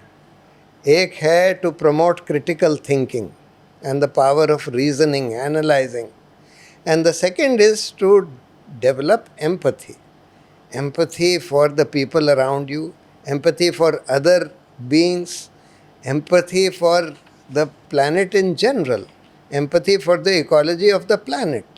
So अगर आपने ये दोनों qualities develop कर दी, तब फिर you have created good citizens of A society. robust education system and और empathy में fairness and justice inherent है. Just as justice, empathy में secularism भी inherent है. अगर आपकी empathy होगी मुसलमानों के right साथ to live ईसाइयों, सबके पास होगा. Yes. हाँ, so therefore वही हम लोगों को डेवलप करने की So you're saying जरूरत है. justice and empathy, fairness and empathy. Fairness, justice, empathy. What is, if you, I mean, to the new lawyers coming and activists today who want to question authority and they fear backlash, what is your advice to them? No, my advice is that you say what is fair and what is correct, and don't be deterred. If you keep doing and saying what is fair and what is correct, eventually people begin to see that what you are saying is fair and correct and true, and therefore even if those who are in power, whether they are in judicial power or political power, even if they try to clamp down on you, the people will support you. So you're saying be stuck with your conviction and continue, keep it a continuous process. Yes, it's a continuous process. In recent years, sir, the artists, students, journalists, they've all been targeted for expressing their views. I mean, what is your opinion on sedition, on this new sedition enforcements of, law that has come in? So sedition was a British law which said that inciting hatred against the government or inciting disaffection, not hatred, disaffection against the government was sedition. अब उन्होंने उसको modify करके बोल दिया disaffection against the state is sedition. अब State is not the government. Let's say कि you feel that India is doing something which is unfair. Let's say that you honestly believe that India should not have attacked Pakistan without having evidence of the involvement of the terrorists. Of the involvement of Pakistan in this Pahalgam incident. Now, you can, if you say that, you can be hauled up for sedition by saying that you are inciting disaffection against the state. So these are all, in my view, Supreme Court had said earlier in a 1962 judgment that this law would be unconstitutional unless you read it down. And you have to read it down to say that unless you are inciting violence or public disorder, communal clashes and public disorder. Or public disorder, if you are inciting violence or public disorder, then it can be an offense. But otherwise, inciting disaffection against the government if the government is doing something wrong, or even against the state if the state is doing something wrong, cannot be considered to be a crime. That is the freedom of speech, right? Yes. Article 19. But sir, honestly, I mean, again, I will probably get penalized for this. But don't you see a pattern? Pulwama elections coming up. Pahalgam religion के ऊपर target किया. कहाँ है ये 4 terrorist, कुछ नहीं पता. अभी तक नहीं ढूंढ पाए. हमारी इतनी सुपर्ब एजेंसीज है जो इन्वेस्टिगेटिव एजेंसीज के दुनिया में लोग वाहवाही करते हैं. उसके बाद भी अभी इलेक्शन आने वाला है. तो आपको लगता है कि एक पैटर्न है ये? बिल्कुल पैटर्न दिखता है, और इससे तो बहुत ही सस्पिशन क्रिएट होता है कि भाई आपने पुलवामा में अभी तक 4 लोगों को नहीं पकड़ पाया. कोई खुलासा नहीं किया पुलवामा में. अच्छा सॉरी, पुलवामा में कोई खुलासा नहीं किया. सीआरपीएफ वाज बीइंग, आपने सबसे पहले तो हवाई जहाज़ से उनको एयरलिफ्ट करने की परमिशन नहीं दी. उसके बाद इतनी बड़ी आरडीएक्स की ट्रक वहाँ घूमती रही इतने दिन तक, आप उसको पकड़ नहीं पाए. उसके बाद फिर आपने जो सिक्योरिटी प्रोटोकॉल होता है कि भाई कॉन्वॉय जा रहा है, वहाँ से कोई गाड़ी ना निकल पाए, उसको भी ब्रीच कर दिया. उसके बाद फिर ठीक से कुछ ये भी नहीं पता लगा कि इसके इन्वेस्टिगेशन में क्या निकला. तो इससे तो बहुत सस्पिशन क्रिएट होता है जो सतपाल मलिक कह रहे हैं कि भाई हो सकता है कि ये एक फॉल्स फ्लैग ऑपरेशन हो सकता है फॉल्स फ्लैग ऑपरेशन रहा हो, and then next was coming election, उसी हाँ। के ऊपर नाम वोट मांगे गए और थे। उस पर फिर आपने मतलब ऐसा आपने कहते हैं मैंने घर में घुसकर मारा वगैरह, और उसमें आप ही का हवाई जहाज़ वहाँ गिर गया, आपका पायलट वहाँ कैप्चर हो गया, आपने अपने ही हेलीकॉप्टर को शूट डाउन कर दिया, फिर भी प्रोपोगेंडा कर करके आप इलेक्शन जीत जाते हैं ये कह के कि भाई हमने घर में घुस के मारा। यही अब ये पहलगाम में कोशिश कर रहे थे। जर्नलिस्ट ये कह रहे थे कि भैया हम कराची में खाना खाएंगे, अगले महीने प्लॉट खरीदेंगे। आप 4 आदमी इतनी अंदर घुस के आ जाते हैं, आप कहते हैं कि पाकिस्तान से आए, आप उनको ना तो पकड़ पाते हैं, ना कोई एविडेंस प्रोड्यूस कर पाते हैं कि वो पाकिस्तान से आए या पाकिस्तान ने भेजे, और आप उसके आधार पर एयर अटैक कर देते हैं, और उसमें भी आपके 5 हवाई जहाज़ जो हैं जो कि वो एक्सेप्ट नहीं हो रहे। धराशायी हो जाते हैं, जिसमें से कुछ रफ़ेल, कुछ दूसरे हवाई जहाज़, और फिर भी आप क्लेम करते हैं कि हमने कोई बहुत बड़ा काम कर दिया, बहुत बड़ा तीर मार दिया, पाकिस्तान को मुंह की खानी पड़ी वगैरह वगैरह। तो ये तो अब और नहीं चल सकता ना। So you expose corruption in BJP as well as in Congress rule also. What do you think? Why do you think the systemic rot exists in the system? Is it because of the silence of people, or because of these, we cannot, impermeable walls? What is it? Ultimately, lack of transparency of government functioning, lack of accountability, lack of having robust institutions to enforce that accountability. तो उसके लिए हमको एक robust anti corruption agency, police organisations, judiciary, ये सब चाहिए ना। तो ये सब जब चरमराए हुए हैं, आपने लोकपाल बना दिया, ऐसे लोगों को लोकपाल बना दिया, टूथलेस टाइगर। बिल्कुल बोगस लोगों को पहले तो आपने लोकपाल बनने नहीं दिया, फिर बोगस लोगों को लोकपाल बना दिया है, जो बिल्कुल सरकारी टट्टू हैं, उन लोगों को आपने लोकपाल बना दिया, और फिर आप कह रहे हैं कि भाई हम करप्शन। तो ऑब्वियसली लोगों को लगता है, जब लोगों को लगता है कि कोई चेक नहीं है और we can get away with any kind of corruption, तो फिर करप्शन बढ़ता ही है, पनपता ही है। यही पहले भी हो रहा था, अभी भी हो रहा है। अनफॉर्चुनेटली लोकपाल के पूरे एजिटेशन से कोई फ़र्क नहीं पड़ा। You still believe that the Constitution is a living document, or it's hollowing from inside because of all these things that are happening? नहीं, it is still a fairly good document. The BJP of It just course needs is the trying. right put soldiers to. हाँ, you need the right institutions. Sir, electoral bonds. आपने वो case, मतलब you fought that case, and the long delays that took in the verdict. You think that was जानबूझ के, or was it just the process of the court? And how has it affected the democratic system? I mean, of course, elections is a very, very important part of democracy. खैर ये तो delays तो have become endemic in the judiciary. Of course इस case में delay से ये हुआ कि 16,000 करोड़ के इलेक्टोरल बॉन्ड्स खरीद लिए गए, जिसमें से 8,000 करोड़ से ज़्यादा के बीजेपी को मिल गए। लेकिन उससे ज़्यादा अनफॉर्चुनेट चीज़ ये हुई कि आपने इलेक्टोरल बॉन्ड्स को रद्द कर दिया सुप्रीम कोर्ट ने। उसके बाद आपने उसका खुलासा ऑर्डर कर दिया, किसने दिया, किसको दिया। अब जब उसमें ये बात निकल कर आई कि जिन कंपनियों ने दिया, कॉन्ट्रैक्ट लिया उन्होंने, उनको कॉन्ट्रैक्ट मिले, उनके ऊपर सीबीआई ईडी की रेड चल रही थी, वो रेड हटा दी गई, उसके बाद उन्होंने पैसे डाले। हाँ, अब जब क्लियर हो गया कि करप्शन के लिए ये इलेक्टोरल बॉन्ड्स दिए गए थे, घूस के तौर पर दिए गए थे, फिर सुप्रीम कोर्ट बैठ जाता है।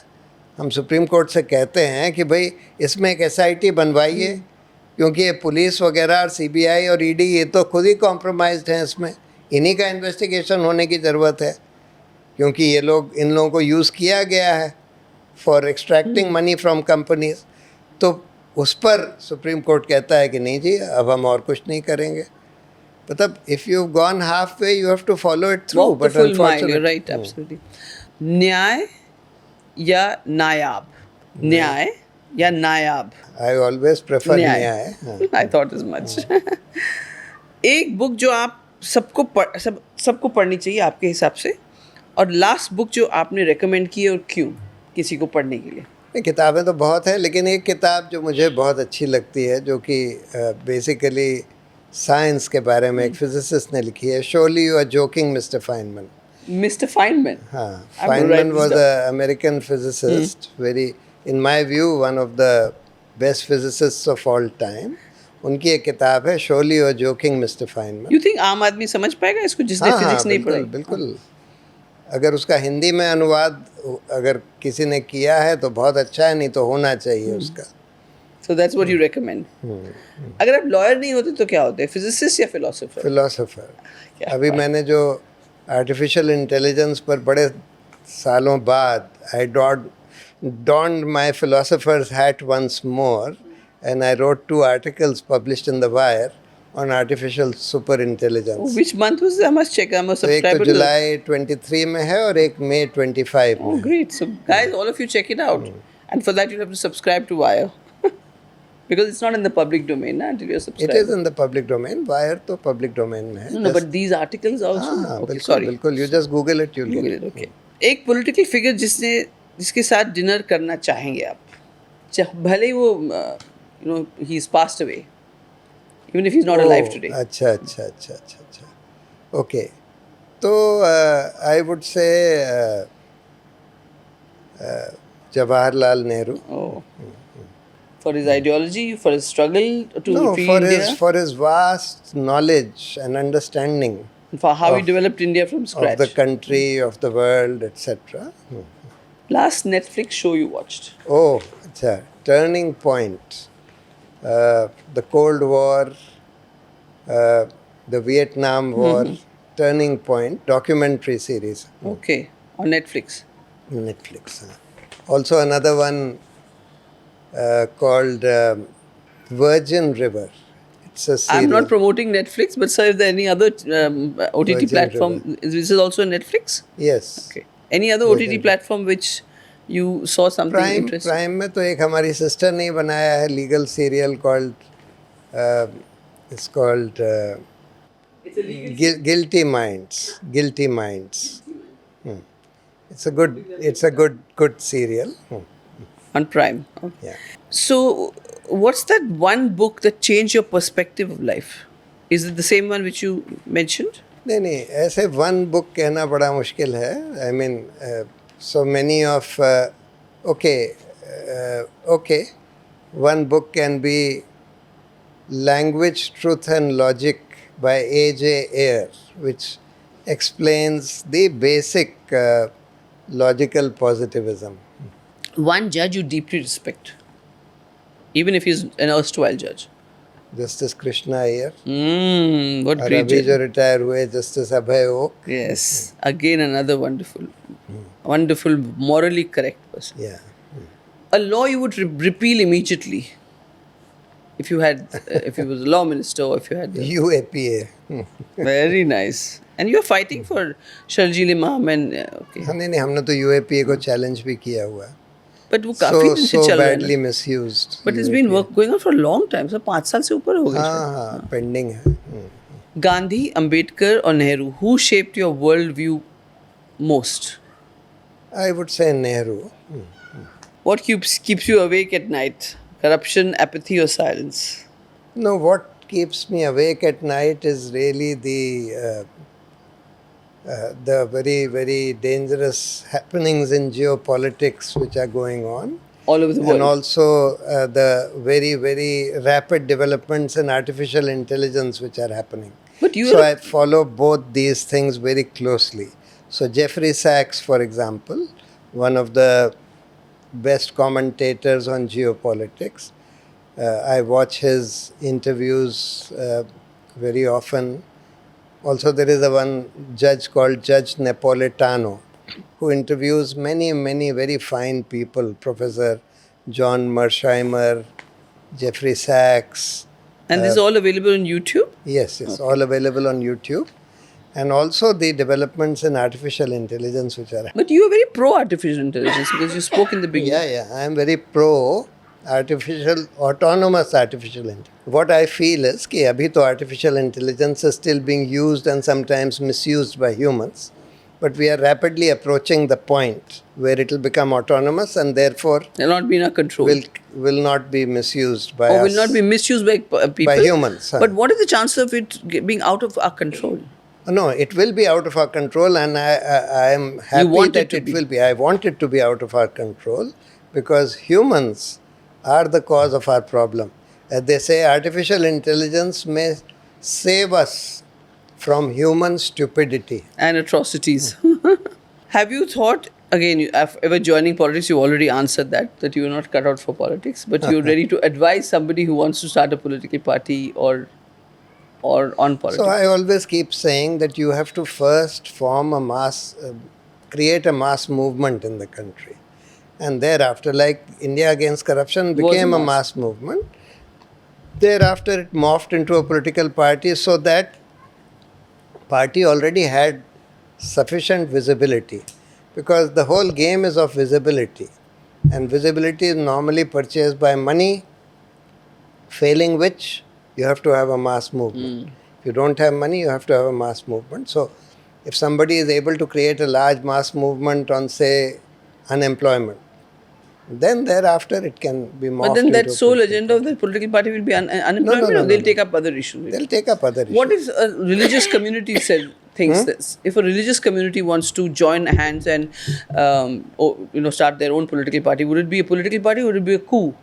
I mean, coup is generally with the army, but I'm saying a religious community should not be forming a political party. That, in my view, is counterproductive. Okay. Thank you so much, sir. Your dedication towards activism, your legal battles, and if you didn't have a family, would you have had the same passion, or would you have, done it more aggressively? If I didn't have a family, then I may have been more aggressive with my activism. So, matlab, because the family does take up yes. some part of your time. No, and not attention. time. Do you fear for your family? Acha. time is Yes. well. Also that. So, for example, in the contempt case, some members of my family were very fearful of my being sent to jail, and therefore they wanted me to apologize. Some of them. That was the pressure put on you, yes.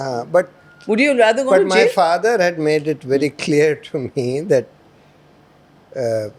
he said that, look, all of us have been to jail. What's the big deal about going to jail? You would have Your been ready to grandfather go to was jail? in jail. Huh? You would have been ready to go to jail? Yes. I had prepared myself for that. Yes. So बीवी बच्चों का pressure आया था आप पे? बीबी का भी इतना नहीं. हाँ, एक आध बच्चों का, एक आध बच्चे का प्रेशर था थोड़ा. Thank you, sir. Thank you so much for your time. Prashant Bhushan एक ऐसी आवाज़ है जो कानून की किताबों से निकलकर ज़मीर तक जाती है. उनका डर सिर्फ एक ही चीज़ से है कि कहीं हम चुप ना हो जाएं. अगर आपको लगा कि कुछ सवालों ने आपको जगा दिया है तो इस एपिसोड को ज़रूर शेयर कीजिए, सब्सक्राइब कीजिए और याद रखिए, जब तक सवाल बचा है तब तक लोकतंत्र जिंदा है. मैं हूँ Kunika and thank you very much for watching Guftagoo with K, and thank you, sir, for your time and your knowledge that you have shared and all the wonderful books and the articles that you have mentioned. I'm going to definitely see them and read them and the shows and I'm इस life time में तो नहीं शायद आपकी तरह बन पाऊंगी, लेकिन अगले जन्म पे अगर अरे क्यों नहीं. नहीं, अब तो उम्र भी काफ़ी हो गई है, लेकिन I feel that I started too late and but yes, it will definitely help me to grow to a better person. Thank you so much. Thank you, Kunika. I enjoyed this interview. Thank you so, and that's a compliment for me. Thank you. Thank sir. you.